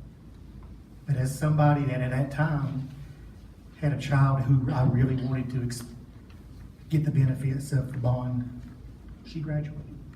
I have a child in middle school now who I hope will get the benefits of the bond before he graduates. We are on a path now. We are having collaborative meetings over and over and over. We're presenting the facts over and over and over. We are going to sell bonds. They will be sold in October. Money from those bonds will be available in November to affect and correct all our schools. Thank you. Mr. Enos. I happen to be the 5th assistant coach of Brevard Middle School track. I really enjoy that. What I didn't enjoy was going to Hendersonville High School this past track season and seeing a beautiful new Hendersonville High School. They passed a bond in 2019, and they executed on it, despite the same barriers that we encountered in this county. So when we talk about a plan, I'd like to raise the stakes a bit. How about a long-term strategic capital financing plan that looks at the courthouse that we knew needed to be replaced in 2005, which we're now in the planning for phase. Let's look at all of our major capital needs. Let's look at the education system in totality, from pre-K, K through 12, to Blue Ridge Community College that is landlocked in an elementary school and cannot meet the needs of employers or kids who want the skills to stay in this community. Let's map all that out and let's think in terms of a generational plan.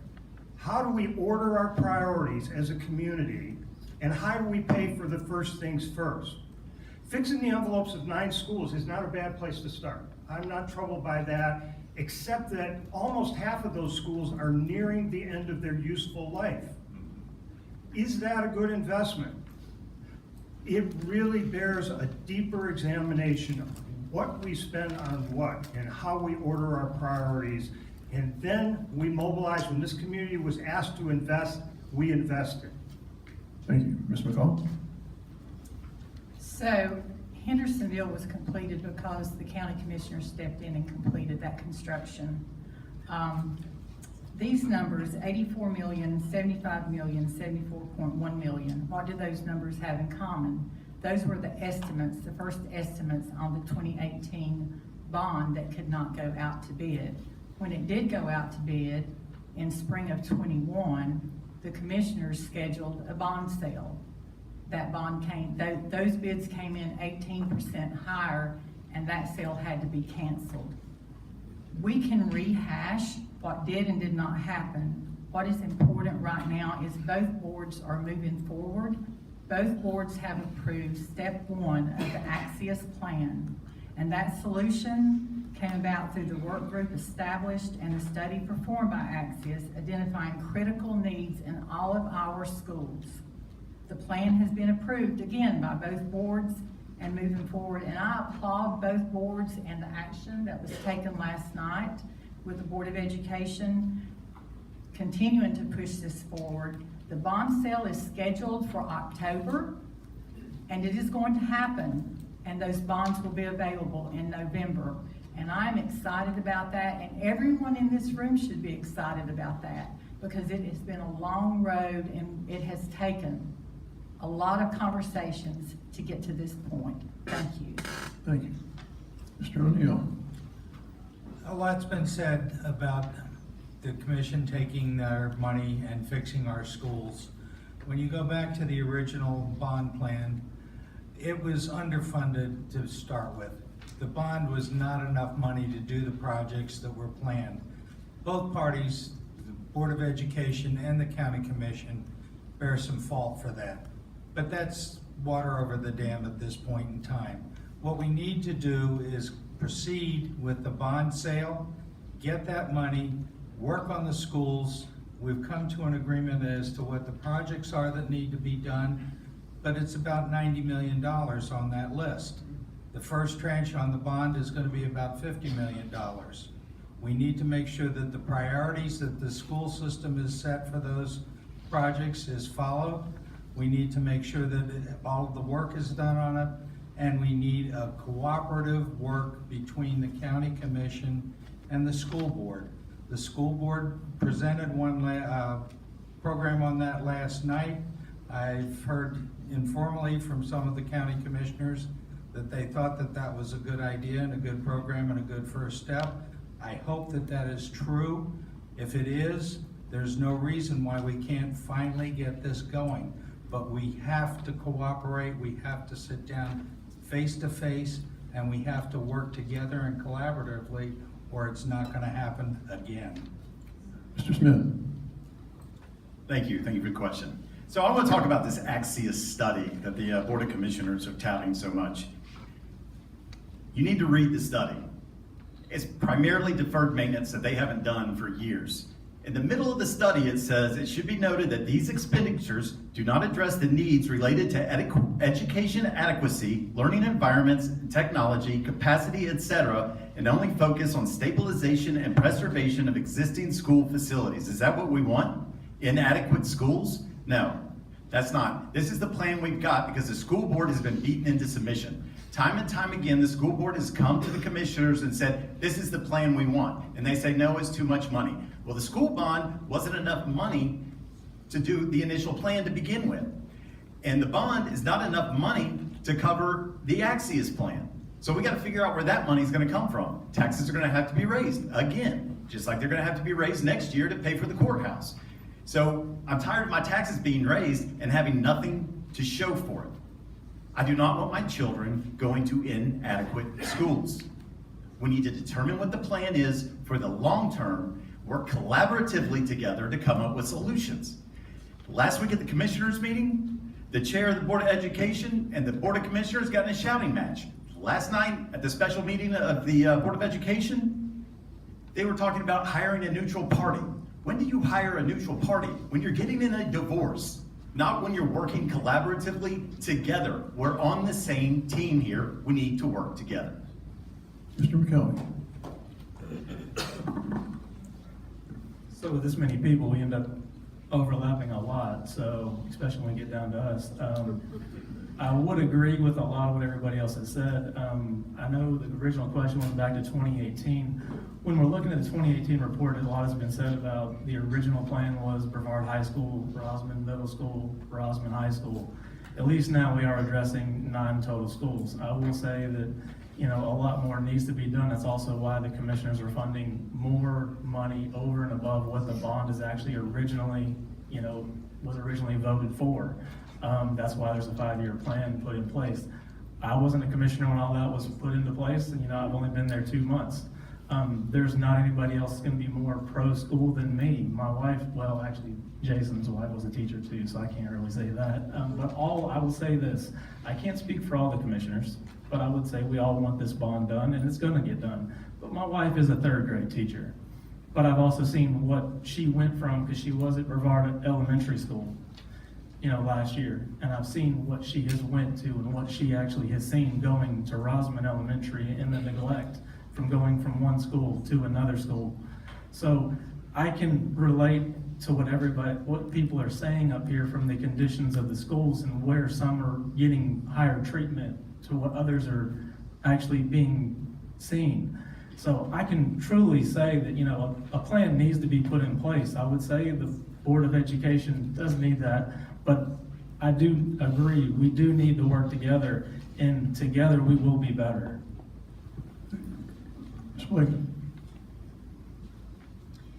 We've heard from, I think, really the full spectrum of what has happened with the school bond and where we are now and where folks hope that we go forward. And so I think what I'd like to do is just say that it's a missed opportunity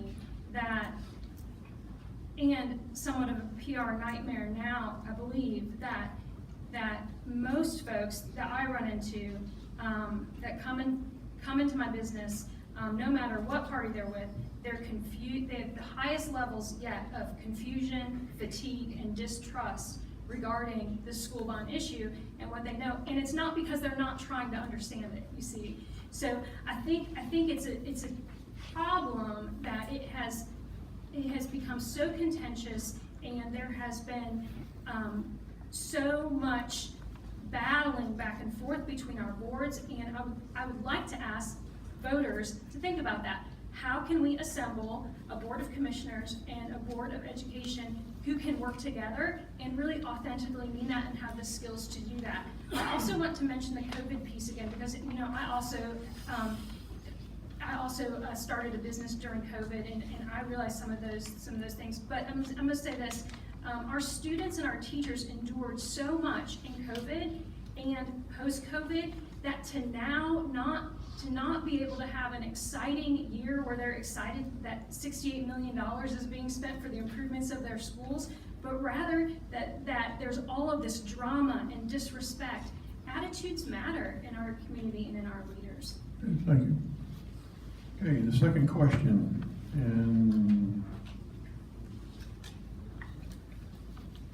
Ms. McCall, you were the one who drew number 2. So here it is.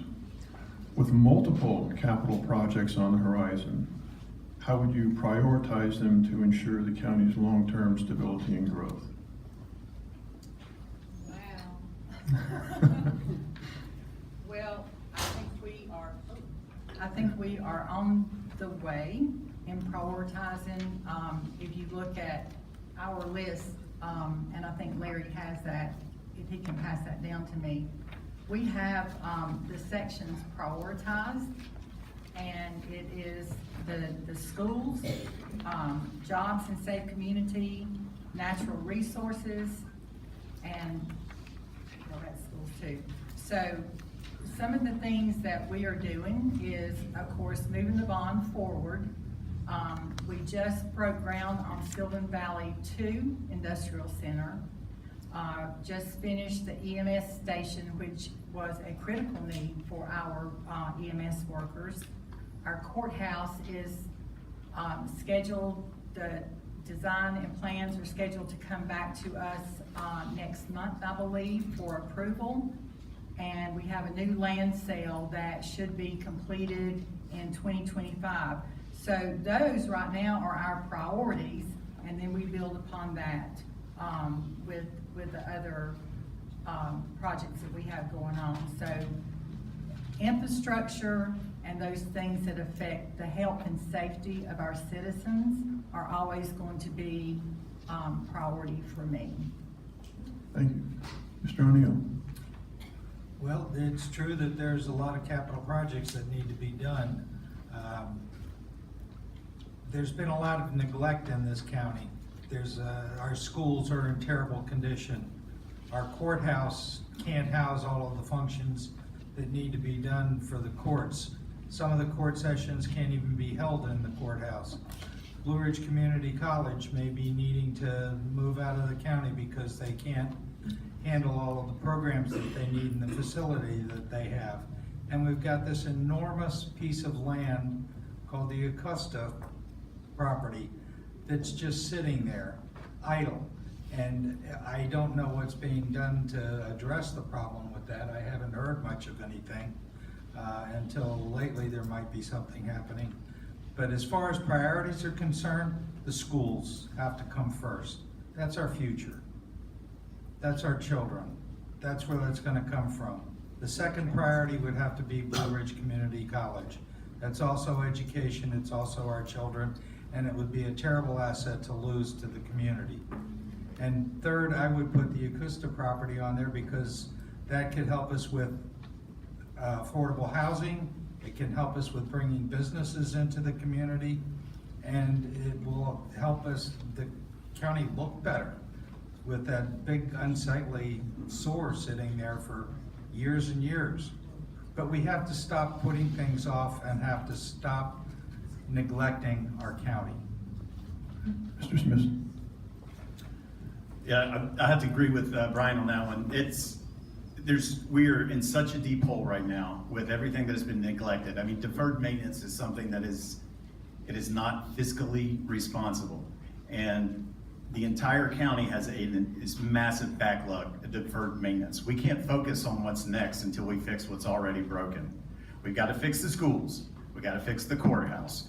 We got to address childcare. We got to address workforce and affordable housing. Those are all monumental tasks that we've got to work with everybody within our community. We've got to work with our legislature in Raleigh. We've got to work with just everybody to make things happen. But until we dig ourselves out of this deferred maintenance hole that we've gotten ourselves in over the last 20 years, we can't get any of that done.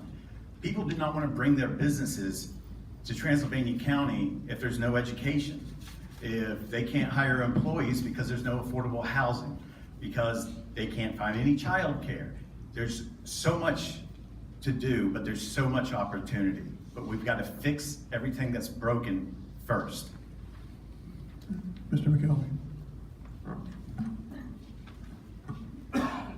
So I would say the first thing is going to be the education. It is the #1 ticket in our budget. I don't see, I know we've been talking about a 5-year plan, but I really think it's going to be more of a 5 to 10 year plan.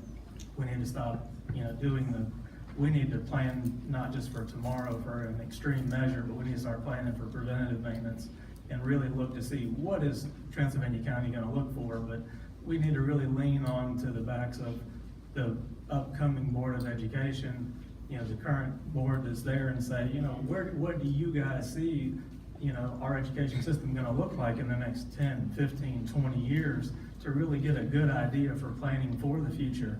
But I don't see the Board of Education topic going away anytime soon. I think it's always gonna be there. It's always gonna be front and center. I see the courthouse, that's coming up rapidly, that we're gonna be planning for that capital project. We got the 10 architect now. But I know we can talk about the acoustic property.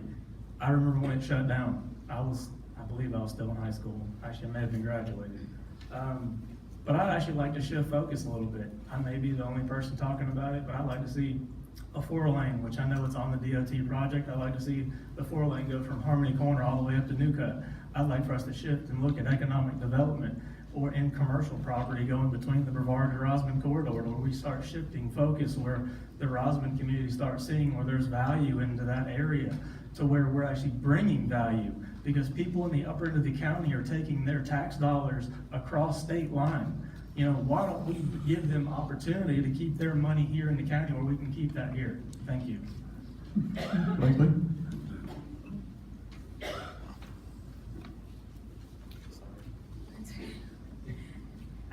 I'm going to shift a little bit and piggyback on some of the things that our state representatives were talking about with regard to all of the funding that they're expecting that is potentially coming to Western North Carolina that we can get. And that's something that I've been watching over the past, let's say, 10 years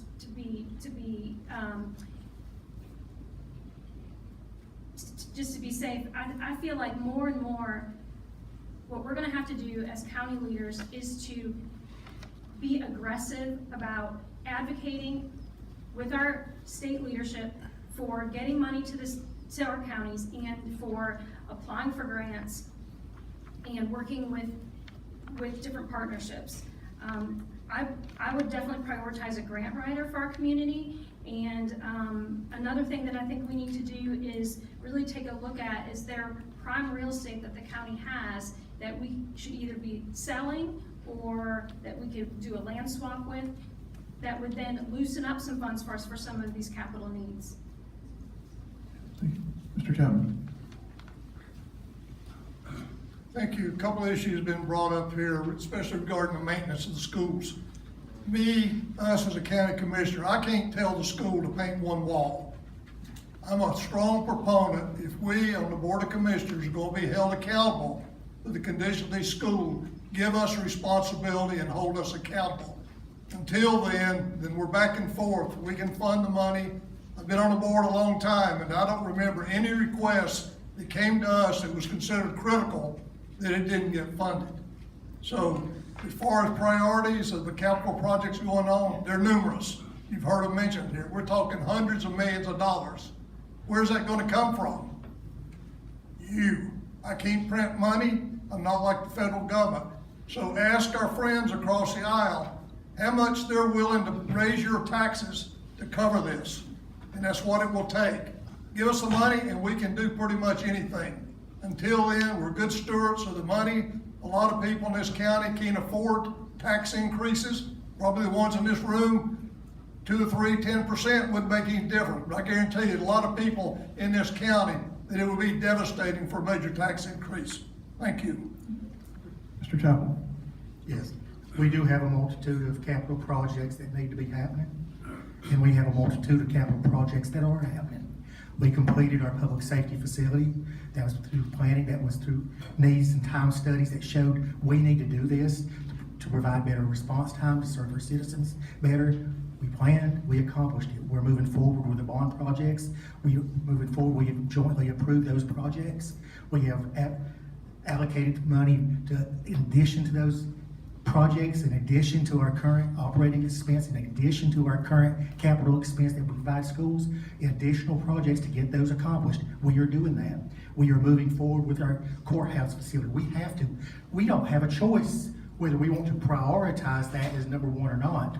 If we don't build our new courthouse, judges have said, we are going to make you either ship your court facility somewhere else and you're going to pay to house jurors, all court staff, while you build one, if you do not show a plan to move forward. We're moving forward now. Every year, every other year, we do financial planning for all those different projects. We are doing that. We are planning, we are accomplishing those projects. Landfill, we have set aside, we are moving forward with that. You can't just prioritize, I'm gonna do this. I'm sorry, you have to do this all at the same time. That's part of making those difficult decisions. Mr. Amos? I think we all agree that we have in excess of a $300 million capital backlog. Simple fact. How did we get there?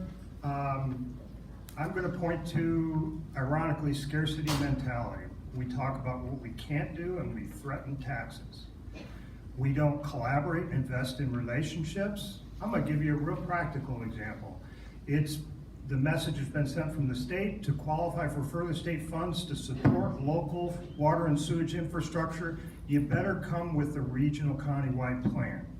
They don't intend to fund separate municipality and county plans. We cannot get beyond having a hookup between Rosman and Brevard, Rosman and Brevard systems. We don't have an integrated water system. That would require us investing in the relationships, trusting partners, and working through the details to get the job done together as a community. So it is a false choice to say our only two options are to not spend or tax. That simply is not the case. We have to invest in partnerships, collaborations. We have to optimize our resources from outside of the community, be it state or federal funds, grant sources. And I'll tell you what, Jones County, a poor county in the east part of the state with less than 10,000 residents, managed a transformational school project when they got their vision aligned, they sought out partners, and they brought the community together around it. It happens and it can work, but we don't even let ourselves think that way. I think it's time we do. Okay. All right, the third question. And Mr. Chappell, you pick number 3. What role do you believe the county commissioner should play in addressing residents' concerns about the management of Transylvania Regional Hospital by HCA? Well, I'm glad I got the easiest question of the night. You know, that is a issue near and dear to my heart. My wife worked for 20, 25 years at Transylvania Regional Hospital until she got to the point because of staffing that she had to leave for her health. There is an issue with that. Issues about, well, let's just take it over. You can't do that. Issues, well, they're not fulfilling the terms of the conditions of the sale. I'm sorry, the Attorney General wrote the contract and put the stipulations in, so if it's a bad contract, that's on him. This is a private company. We can't just go, I'm gonna take this. That's not an option. We continue to work with our partners. There are those that I work with the Workforce Development Board as my professional life. I work with Party, I work with Admin, I work with all those, talking about how ways to bring other medical facilities and medical personnel into the system, because competition will drive up success. I went last week talking with the Transylvania Regional leadership about how they're doing, about issues. We continue to have those conversations. That's what we do as elected officials. I'm gonna piggyback in my time that's remaining. I didn't mention something earlier about advocating for other services, and I guess I can't do this, so I'll get it next time. Thank you. Mr. Amos. Well, in my career as a physician chief executive, I dealt with market strategies all the time. And I look at this market through that cold, clear lens. HCA does not possess a set of values that aligns with our community. They are a for-profit and the owner of the largest Medicare fraud settlement in history. That's who they are. They have gutted our regional hospital. My heart breaks for people like Ora Wells and her wife. They don't give a damn. Let's be real. So I spent this afternoon at Pardee with John Reed and her administrative leadership team talking about some exciting ideas about what they might bring to our county, particularly around mental health, primary care, and critical services. They are a community-owned hospital. Their values are going to come a lot closer to aligning with ours. So I've spoken supportively of collaboration, aligned visions. You need a partner you can trust and you can work with. Are they perfect? No. Are we perfect? No.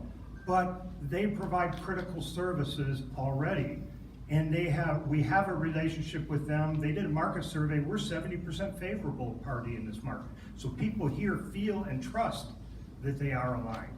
So we have to leverage those relationships and look even beyond primary care and mental health, which is near and dear to my heart, but the needs of our elderly folks. So telestroke, telecardiology, the distant remote services that can be done and done well, we have to have a partner that can provide that to our folks. All right. Ms. McCall. I'm as frustrated with HCA and the lack of services as probably anybody on this panel or in this room, and I agree completely with what has been said. It is a for-profit hospital now, and the commissioners cannot tell that hospital they have to sell or what they have to do. But we do see more and more, and we are having conversations more and more with other health entities that are looking at Transylvania County. We see Pardee coming into Transylvania County. We have seen Advent coming into Transylvania County. So this isn't a secret that other health providers are looking at Transylvania County, and they are in conversation with us, and we'll continue to do everything that we can to attract those health facilities and those health providers that serve our citizens. Transylvania County residents 65 years and older, we're number one in the state of North Carolina. We need health care for our citizens that we can depend on. And we have been engaged, and we will continue to be engaged with those entities that will provide the services that we need for our citizens. Mr. O'Neill. The sale of Mission to HCA was an abomination. The contract on that was very one-sided. I have no idea how it got approved by Stein on that, but I do know that they're filing lawsuits against it. The city of Brevard has joined in lawsuits on that. I'm sure that the county, or I hope that the county took a look at that and made a decision as to whether to participate or not. But fighting a giant like that is probably not going to be very productive in any kind of reasonable amount of time. I agree completely with Rick in what he's saying, that rather than fighting them and hoping, we need to go out and start looking for the alternatives. There are other systems out there that would love to come into this area and pick up some of the facilities that are here, and certainly the patients that have been here. Pardee is a great system. Advent's a great system. We need to be working to attract them and try to bring them into the county. I think that's much more productive than trying to beat HCA to death. That could last way past my lifetime. Mr. Smith. Just a fun fact, my wife's great-great-grandfather was Dr. A.J. Liety, who was the first doctor in Transylvania County, for whom the hospital was named in 1933 when it was first built. Just an aside. I agree with a lot of what everybody has said up here. I mean, we're in a tough spot. I mean, maybe the hospital shouldn't have been sold to Mission to begin with, but we have the benefit of hindsight, so can't really be blamed for that. The opportunity was good when it happened, but we lost control of the hospital at that moment. We need to entertain other opportunities, wine and dine, and benefit every other hospital we can to bring them in here, to bring competition to HCA, because again, they are a behemoth. They don't care about us. They just care about the bottom dollar. I mean, personally, I don't feel like healthcare should be private entities, but that's not my decision to make. And healthcare is very important here. There's tons of people who need it. I've had 3 primary care doctors since I moved here, when I was in other places, I had 1. And my primary cares keep leaving to go other places because they've all been HCA. So I agree with everyone up here on this panel that we need to be proactive in finding other hospitals to come into our county. Mr. McKelvey. So there's a couple things. You know, I'm in the Medicare business, so I hear about the horror stories and complaints, and I've also got friends, you know, that have worked there or no longer work there. So this is a tragedy when we look at it on all forms. But the thing is, we can always make our voice heard. You know, they do have, panels, they have groups that you can get on that HCA does offer. I had a guy in my office earlier this week that he's on one. They meet once a quarter. He feels like it's a waste of his time. But, we can always make our voice heard. Now, fighting a big giant, sometimes it doesn't feel like we're making any headway or any room. But there are 2 things that I've always believed in. Free market does breed change. So we can always, like everybody is set up here, the one thing that we can do that can bring the quickest and fastest change is really lobby for, you know, Advent, for Party to really come in, whether it's through incentives, whether it's, you know, we have, you know, facilities here that, you know, aren't being used. So we really need to utilize that. We need to use that platform, the relationships that we do have, and we really need to lobby and bring those in, and really bring in unity with a facility and with partners that actually do hold our values here in this community, because, you know, we do have people here that really need that kind of care. Ms. Wiggly? Well, I don't think that the county's role is to join in any lawsuit necessarily. I definitely think that it is the role of county leadership and the board to be vocal and well documented about what we need in Transylvania County. And I've been concerned that some of my customers have said, you know, that they're moving out of Transylvania County. These are some of my elderly customers who are moving out of Transylvania County to be closer to their doctors and their services because of the medical conditions that they have. And you know, folks, we're not talking about these being like cancer patients who need special cancer treatments at Duke. These are people who need just cardiac monitoring and certain things. So that's something for us to watch. That's something for us to watch, that if we're losing some of our population because we don't have fundamental services, that's the opportunity for leadership to really advocate for what our community needs and what our community deserves. The other end of the spectrum there is labor and delivery and maternity needs.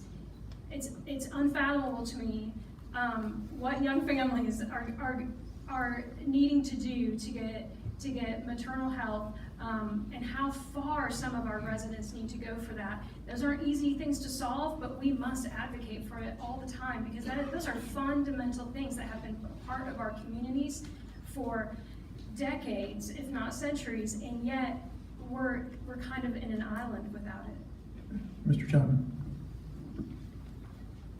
I don't know how many people here have actually had any treatment at Transylvania County Community Hospital. I've had some, and the service by those employees has been excellent. The problems that are down there are the administration, the big corporate oversight, and the loss of services. The first start was when we lost our birthing center. No kid's gonna be born in Transylvania County with a Transylvania County birth certificate. So those are the issues. I've attended a number of meetings with the monitor. This is the officials that is hired to oversee HCA to make sure they're living up to their agreement. And a lot of issues have been brought forward. The monitors are addressing those. But I agree with what's been talked up here. They are a private company. We have to make our voices heard. And when the county was approached, when the city decided to sue, we looked at that. When you start getting into a lawsuit with a giant, all you're gonna do is spend money. And it's gonna be your money. And there's not gonna be a good result just because little old Transylvania County signs on to a lawsuit against one of the biggest corporations in America. And we decided we wasn't gonna spend your money for that. But I encourage you to talk to people, talk to your legislators. Mr. Stein, or Attorney General Stein, is on this, I assume. But we've got a good hospital down there for minor treatments or even major treatments. I just don't want to see us turn into a triage hospital. Thank you. Okay. Next question. Mr. O'Neill, you get this one first. Do you support the local sales tax referendum? And if so, how would you allocate the additional revenue generated? Well, the local sales tax is going to be on the ballot. We have no idea what it's going to be used for. I'm not sure that I want to be paying extra money on my purchases and not have any idea where that money's going to go. If I knew, I might like it, maybe not, but that choice is not being given to me. As far as uses for it, I think that the uses for that may be restricted to some degree, I'm not sure. But certainly, some pre-K classrooms would be the top of my list for money to be used for that. We've had to cut back on pre-K classrooms. We've got a huge waiting list for those. The value of pre-K is documented. You ask any teacher if a child that comes out of preschool or pre-K has a definite benefit from that, and they'll tell you it does. So that would be one of the first places that I would look for it, but I'd like to know where it's going to be used first. Mr. Smith? Yeah, let's talk about that tax referendum here. Imagine we lived in a world where we had a plan, where when the school board comes to the commission and says, hey, we need counselors, we need pre-K, instead of saying, no, you're irresponsible with money, you can't have it, they said, hey, you know what? We have the potential to put a referendum on the ballot this year, sales tax referendum. Why don't we create a plan that we can communicate to the entire community and let them vote on taxing that money to pay for pre-K, to pay for counselors. Imagine that, if we had a plan. We've known about this ability to add this to the ballot for years. And now here we are at the 11th hour, and there is disagreement about whether or not we should put it on the ballot or not. And finally they made a decision, yep, let's put it on the ballot, let the voters decide. Well, we're not gonna tell you what we're gonna spend that money on. So do you think it's honestly gonna pass? I'm not willing to give them any more of my money without a plan. So if there were a plan that had a defined place that was going, I can make an educated decision on whether or not I would support it. But as it stands right now, I can't support it. Mr. McKelvey? So, I actually can sit here, I guess I'm not standing here, but I can actually sit here and say that I did vote for it. But I voted for it for a couple of different reasons. I voted for it because it's not on, gas or groceries, and I'm gonna take probably a lot of people behind me's what they're gonna say. So it's gonna hit a lot of the tourists that are coming in. It's gonna be a sales tax based on that. It's 1/4 cent. But if you go back and watch some of our meetings, I am only for it if it's actually going to be for any kind of capital project, sort of like the courthouse. The only unfortunate thing is we can say that today, but let's just say that we get voted out in the future, then or we don't run again, then commissioners down the road can change that usage.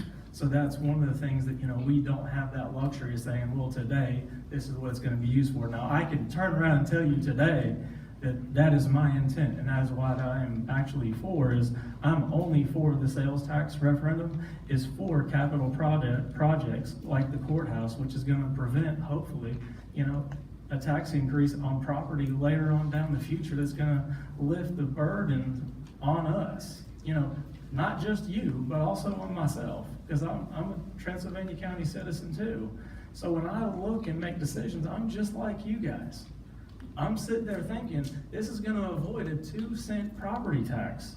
And so that's what we're looking at, the tourists that are coming in are gonna help us pay for a courthouse that they're here visiting. So that's what I'm looking at when I'm trying to actually look at things. Ms. Blakely? Assuming that the sales tax referendum would pass, what I would like to see it used for would be some sort of a triangulation between a supplement for teacher pay that would get our teachers up to a competitive rate. Right now they are below Buncombe County, Henderson County, and Greenville County. I know of teachers that have left and gone to Greenville public school systems and just very concerned about losing our competitive advantage, but also seed money for workforce housing development and pre-K, because those three things are that. It used to be that it was a double whammy for teachers to not be able to afford to live here and not get paid enough, but also there's not available childcare.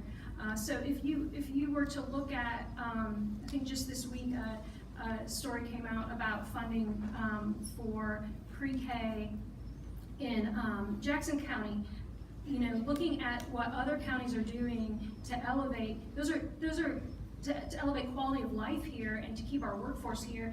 That's what we need to be looking at as leaders. And so if we do get that sales tax increase, those are the kind of pertinent things we need to be spending it on. Mr. Tillman? First of all, you can't legally put on the ballot what you're going to use it for. So there's very strict guidelines on how you word it and what it's going for.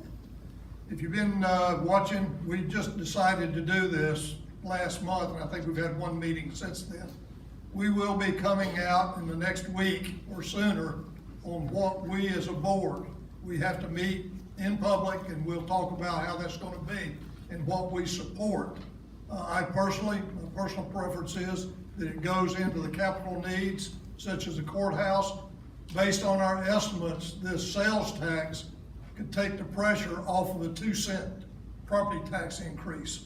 So it's significant. As I mentioned, it's not on food or gas and it does bring in money from people visiting here, but it is a tax.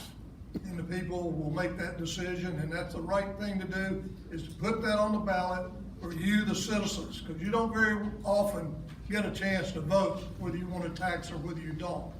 But I assure you, it will be put to good use. We're trying to avoid raising property taxes. As mentioned here tonight, there's millions and millions of dollars in needs, and those are going to require property taxes. If we can get some to take the pressure off, then the sales tax is a good place to start. If not, then at some point, you're going to have to look at what the other options are, and they're not good. Thank you. Mr. Chappell? Thank you. As my fellow commissioners have said, the ones that actually are sitting up here that voted to put it on the ballot, I am supportive of it. I think it's a very smart avenue. We talked previously about, and it's been mentioned previously, about all kinds of different outside revenues, about advocating, using all of our resources. This is another one of those issues where it's another avenue for us to get additional funding. It is roughly 2 cents, roughly 1.2, 1.3 million that could come in once it is approved, once commissioners actually have to vote to enact it. Just because it is voted on does not mean it automatically goes in. Commissioners would have to officially vote, okay, let's implement it, then there's a time frame after that. At our meeting when we discussed this, I think commissioners, each one, voiced that they wanted it to be for capital projects. Commissioner Chapman is absolutely correct that you cannot put it on the ballot specifically what that is for. I've said all along, I think courthouse is probably the best idea. If it's not courthouse or a combination, then possibly something else, but absolutely a capital project.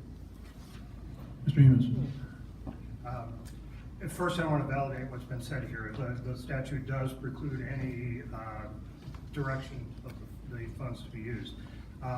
That said, the county manager did in that conversation express that there's a common practice of saying this is what we intend to use it on. Now that goes to, does this community trust your word when you say this is what we intend to use it on? Because then it really doesn't matter so much if you get elected out of office. If we have leaders who have a consistent pattern, keeping their promise and doing what they intend to do, that shouldn't cause a problem. And you would hope that anybody coming into office would do their best to honor that commitment. But fundamentally, the real problem here is we were just told tonight that this issue was on the agenda less than a month before the deadline to put it on the ballot. I'm going to beat the drum again. Where's the plan? This isn't something that was news 2 months ago. This is something we've known about, and most of the counties around us have taken advantage of this. So where's the plan?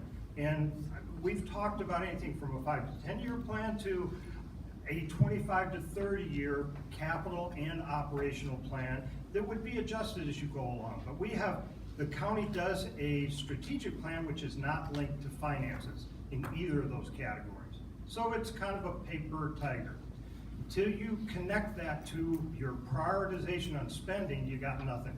So we find ourselves in this loop of making decisions in the moment the best we can in a short timeline without the chance to educate the public and do the best job of prioritizing where we might apply $1 to $1.25 million every year. Ms. McCall? So I'm going to respectfully disagree with a couple of things. Unless you have been attending commissioner meetings or listening to commissioner meetings online, you would not know. We have been discussing this issue for a couple of years now. When we started moving the courthouse along, we also started discussing funding, of which this tax referendum was a possibility. So it's not anything new. It's been discussed for some time. And the plan was, at the appropriate time, we would decide when it would go on the ballot. There's only certain times these things can go on a ballot. And again, you can't designate what the use of that sales tax will be. The sitting Board of Commission, that's the responsibility of that board to determine what the funds are used for. But this should be no surprise. It has been discussed, and the vote was last month that we would proceed and have it put on the ballot for the voters to decide if this is something that they want to help offset the cost of hopefully the courthouse. That's what I would prefer. But offset the cost of any potential tax increase associated with capital needs for Transylvania County. Okay, thank you. All right, the final question of the evening. Mr. McKelvey, you are first. With the Acoustic Trail project moving forward and the first 6 miles to open this year, do you believe the county commissioners should now take a more active role regarding the trail? And if so, how? I believe that, that currently I know that the county commissioners have put a lot of it back onto the city. I know Larry is actually on the current board now. They're doing the job that they're supposed to be doing. Currently, right now, I know the city's gonna be coming to us for quite a few things. I know that they've presented a lot of things. In my current stance on that right there, I think it really needs to remain really within the lines of the scope of where it's at, and the county really needs to just stay within the parameters of where they're currently standing, and the city can just maintain that control because of how everything has been presented currently where it's at. I think the county should just defer it all to the city, and the city can just come to us. That's currently where I truly believe. Ms. Blakely. My understanding is that right now, with it being under city control, the city law enforcement is going to be enforcing the entire length of the Acoustic Trail property. But the second that something were to happen off of the trail, it would then be county jurisdiction. So I think that there's some real logistical challenges with thinking if that is the best way that we as a community should be interacting and involved and involving our resources, especially our public resources that way. That being said, I do believe that the county leadership should now be thinking about and playing a front row role about where else could we extend greenways and paths in the county. I would love to see Rosman and Brevard connected by a multi-purpose trail. And in fact, I would have liked to have seen that done before the Acoustic Trail, to have it be in our county. And if you think about the water and sewer line that is connected between the two, it was an opportunity to do a dig once scenario. And we've seen that there's funding available for trails. So that's an opportunity to bring funds to the county, use it for in the county to connect our towns, and especially to get ahead of the curve of potential housing developments that are going to be out on Rosman Highway, businesses. So I'm a big fan of that. Mr. Chapman. As was mentioned, I currently sit on the board, the committee that's just been reorganized regarding the trail as the county's representative. I was on the board when the county decided that we would not participate in that. Why did we make that decision? nobody at that time could give us any idea what the cost was gonna be to build it, which is, now we know is $47 million. Fortunately, the government came through with that. And today, nobody can tell you what it's gonna cost to operate and maintain that trail. But it's being worked on, the trail is gonna happen, the money's here, it's gonna be a benefit, hopefully to the county. I was in a meeting and I don't think it's gonna take a lot of the bicycles off the road, because these professional bikers, they don't ride a flat 19 miles, but it will help with small families and that. But again, it's gonna happen, it's gonna be a good asset, but again, nobody knows long-term cost. And like the lady said there, who's gonna do the security of it, the EMS of it, who's gonna respond, how you gonna get there, and personal property rights of the people adjacent to that to keep the people from wandering off the trail, which are already happening over in Henderson County. And that's a big issue that's gotta be addressed legally or however, but, you know, we're just thankful that the feds came through with $47 million, or it would have never happened. Never happened if we had to raise that kind of money. Thank you. Mr. Chapel? Thank you. You know, in regards to this issue, I do think it's quite interesting that the federal government has acknowledged that it was a taking issue and has to appropriately give a small amount of funds to the affected property owners. A taking issue, a taking of private property. Now, there were some properties owned outright by Norfolk and then Watco and then on down the line. But there are still individual property owners that will be directly impacted, and that's a concern. That's a concern that our citizens reach out to us regarding. I don't think we should change our stance. There are still many unanswered questions specifically for them, and I know there's upcoming meetings with property owners. Hopefully they will get some answers that they need. There's still upcoming decisions that's gonna have to be made that will have immediate and potentially drastic economic development consequences depending on exactly how that trail goes, depending on some of our businesses. That's unanswered questions. The ongoing maintenance, the ongoing security, the ongoing upkeep, all of that are ongoing expenses that's not being accounted for. I stand by my responses. Mr. Amos? So, not unlike our situation with HCA, this is a circumstance where we're best off dealing with where we are and where we're looking forward rather than looking back. So the project is continuing, it is funded. There are numerous comparators easily available without driving too far that have a clear track record on what the maintenance is, what the law enforcement challenges are, how it can be done well by communities, with municipalities and counties working together. And it can be a huge, huge economic asset and a powerful driver for economic growth in this county. That's what all those examples say. So, again, I have to look at this as a really clear example of, are we operating from a scarcity mentality, or are we reasonably informing ourselves and having the audacity to reach for something more, and something that's proven. I had one in my backyard in Olympia, Washington, the Chehalis Western Trail. None of the problems that have been brought up were a challenge.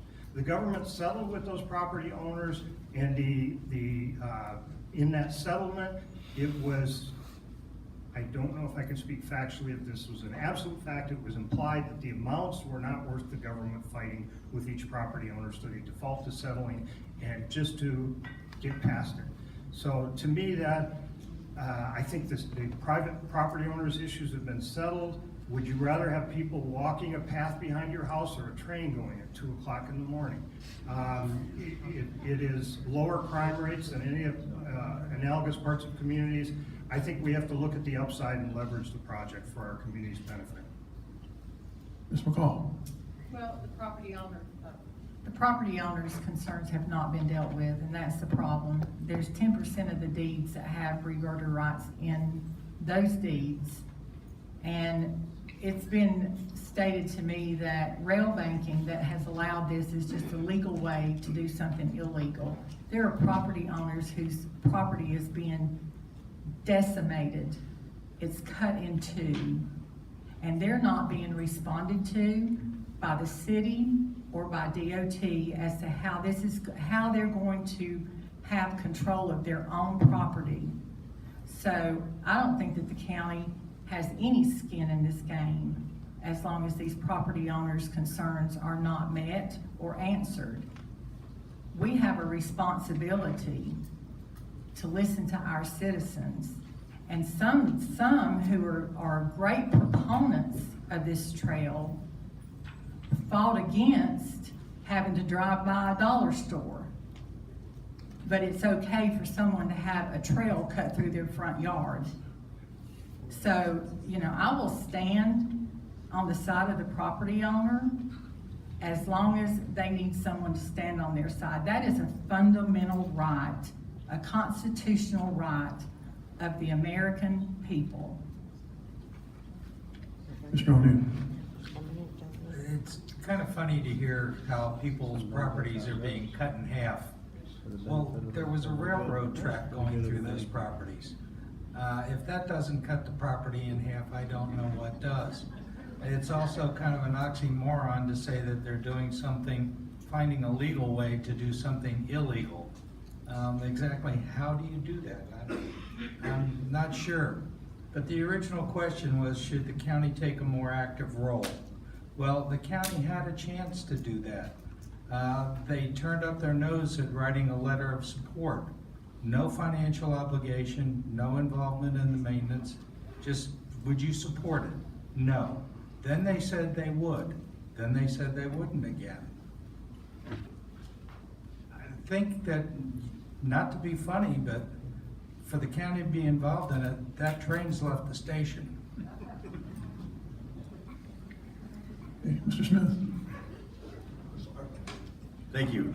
Yeah, this is a hot topic in our county. I know all of you are aware, but there's one thing I want to point out, and I think these commissioners have forgotten it, but the city of Brevard is in the county.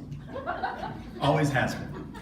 There should be no division between the city and the county. They should be working together collaboratively, figuring out the issues that affect us all. For those of us who live in the city, we kind of get left out by the county. It's, oh, that's a city thing. We don't need to worry about it. And you've listened to it tonight. The city of Brevard is in the county. I just want to repeat that. Property rights. All these Republican commissioners, if you read their bios, speak strongly about property rights. As a property owner, I believe in property rights myself. But I want you to go back a couple weeks and look at a county commissioners meeting when they were discussing items that they wanted to put forth to the North Carolina Association of County Commissioners about stuff they wanted to see in the legislation, and about limiting the amount of property that can go in conservation, because property is limited in Transylvania County. Larry disagreed with it and said, no, I believe in a property owner's rights to do what he wants with his property. Cognitive dissonance in that room, you could have cut it with a knife, it was amazing. So it just seems like there's property rights most of the time, unless it disagrees with something that I want. But again, the Coosa Trail is an important boom. We know exactly what's going to cost because they've done it in multiple cities around the country, and I think it's going to be a great thing for the city, for the county. Okay, thank you. All right, it's now time for our closing statements, and we have drawn numbers. Mr. Chapman, you have 1 minute. Thank you, John. Thanks, everybody, for being here. You've heard a lot all night long. Just one quick comment. I'm on the board of directors for the North Carolina Association of County Commissioners. I meet and hear from commissioners across the state. 80% of them would die to have what we have in this county. So you can be proud of the status of this county. There's been a lot of talk about school and funding. The association puts together a map book. It's got details of all 100 counties and how they compare. Transylvania County rates number 7 out of 100 counties in the amount of your taxpayer money that goes into our schools. And you can be proud of that. we're the highest, except for Buncombe County, of all our surrounding counties here, on what money you put per student into our schools, so be proud of that.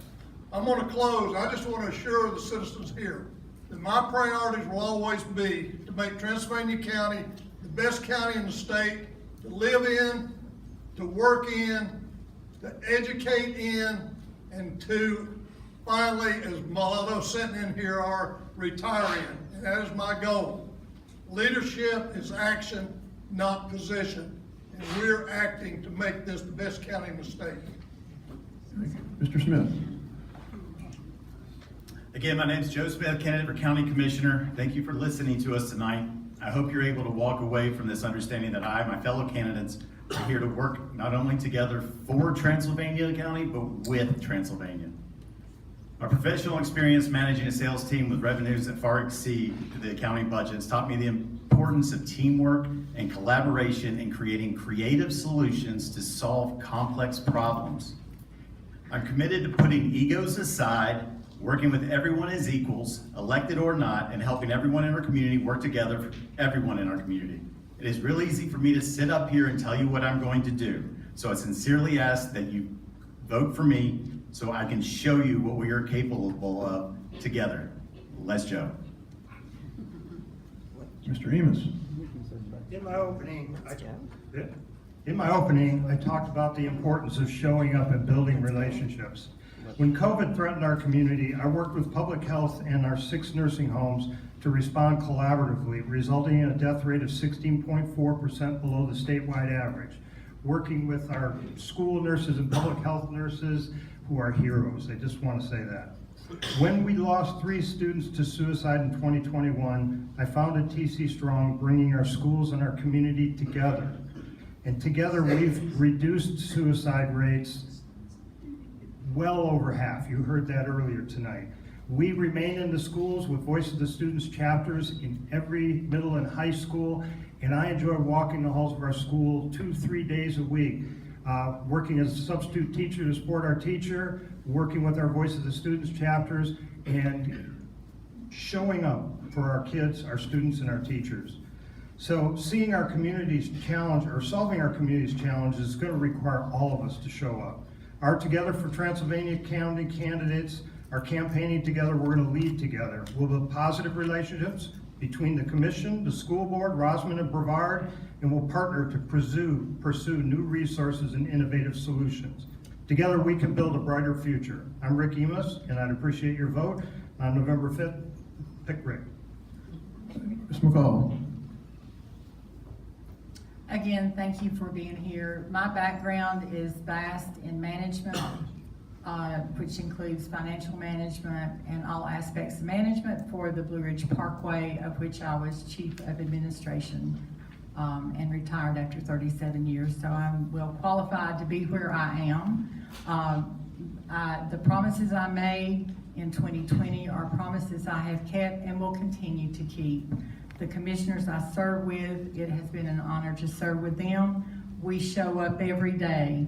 We show up and serve this community every single day. We're on committees, we're on boards, we travel this state, meeting other commissioners and attending classes so that we can better serve you, the citizens of Transylvania County. It is an honor and a pleasure, and I look forward to continuing to serve you over the next 4 years. Thank you for being here. Mr. O'Neill. Before moving to Transylvania County, I was either the CEO or president of several companies that were in trouble. They needed to be turned around. And I successfully oversaw that happening with these companies. I would say that Transylvania County is an enterprise that is in trouble and needs some help. I've heard some people say that I'm an outsider and that I want to change things the way I came from where I came. I moved from South Florida. It was hot, it was flat, it was miserable. Why would I want to change this here? What I do want to see happen is schools that we can be proud of, a courthouse that can house all of the court-related functions, a growing community college, housing that our children will be able to afford when it is time for them to start their own families, and jobs that will support them when they do that. I'm Brian O'Neill, and I would be grateful for your vote. Ms. Blakely.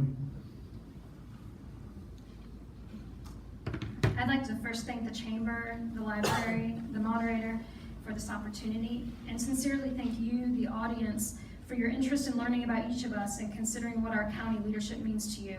This fall, Transylvania County voters have the opportunity to elect 4 out of 5 seats on our Board of Commissioners.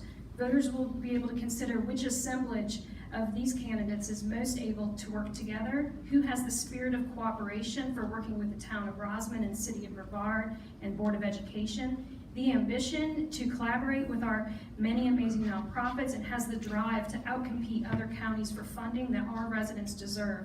Voters will be able to consider which combination of us have the skill and experience to navigate thoughtful, measured growth, have the inspiration to solve problems, will best network and advocate for state resources, and will best welcome business investments into the county.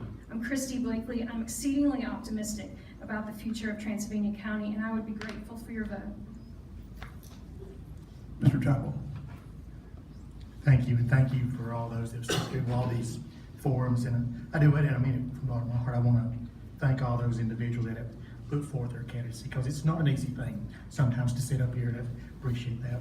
While I may not have a catchy catchphrase with my name, what I do have is over half my life I have served the citizens of Transylvania County in elected office. Turned 50 last year. I'm in my 26th year. I don't say that lightly. I say that because I have the experience to continue to serve you, the citizens. I made a promise day one that I would always vote my conscience. I made a promise day one that I would do everything to serve you, the citizens. Why am I running again? Those exact same reasons. Why am I running? I have a child at home that I want to have the opportunity. If they choose to come back here and live in Transylvania County, they have that right. If they want to go out and conquer the world, they have that ability as well. That's why I'm running again. I have my son, my daughter, my nieces, my nephews, my cousins, your grandkids, your kids. Thank you. My name is Jason Chapel, and I would humbly ask for your support again. Thank you. Mr. McKelvey. So I want to first say thank you to everybody being here. It's been a long night. And for everybody that's also been up here with me. Well, us down here and them up there. So between living here the majority of my life, I moved here, my parents uprooted me in '96. I was 11 years old. So 28 years of my life I've been here. So I'm 39. So from being here the majority of my life, graduating high school here, to starting a local business, to getting married and potentially raising a family here, what better place to do all those things? To be able to be part of the direction of Transylvania County. I didn't get voted here in a primary. I got elected, by an executive committee. But I can't say this, I'll always vote my conscience. That's why I'm here. I didn't ask to be voted here. Yeah, well, I did, but they did get me here. But I'll always vote my conscience. But I've been charged with something my entire life. There's the scripture in the Bible, blessed is the peacemaker. That is one thing that I've been charged with. It's one thing that I'll always do. It's working with the Board of Education, Board of Commissioners, with the city. That is one thing I'll always do, because together we're better, together we're stronger, and together we'll win. Thank you. That concludes tonight's forum.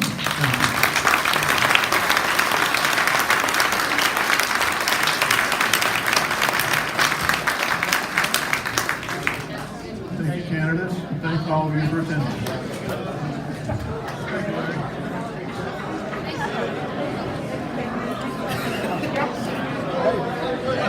We made it. All right, want to end it?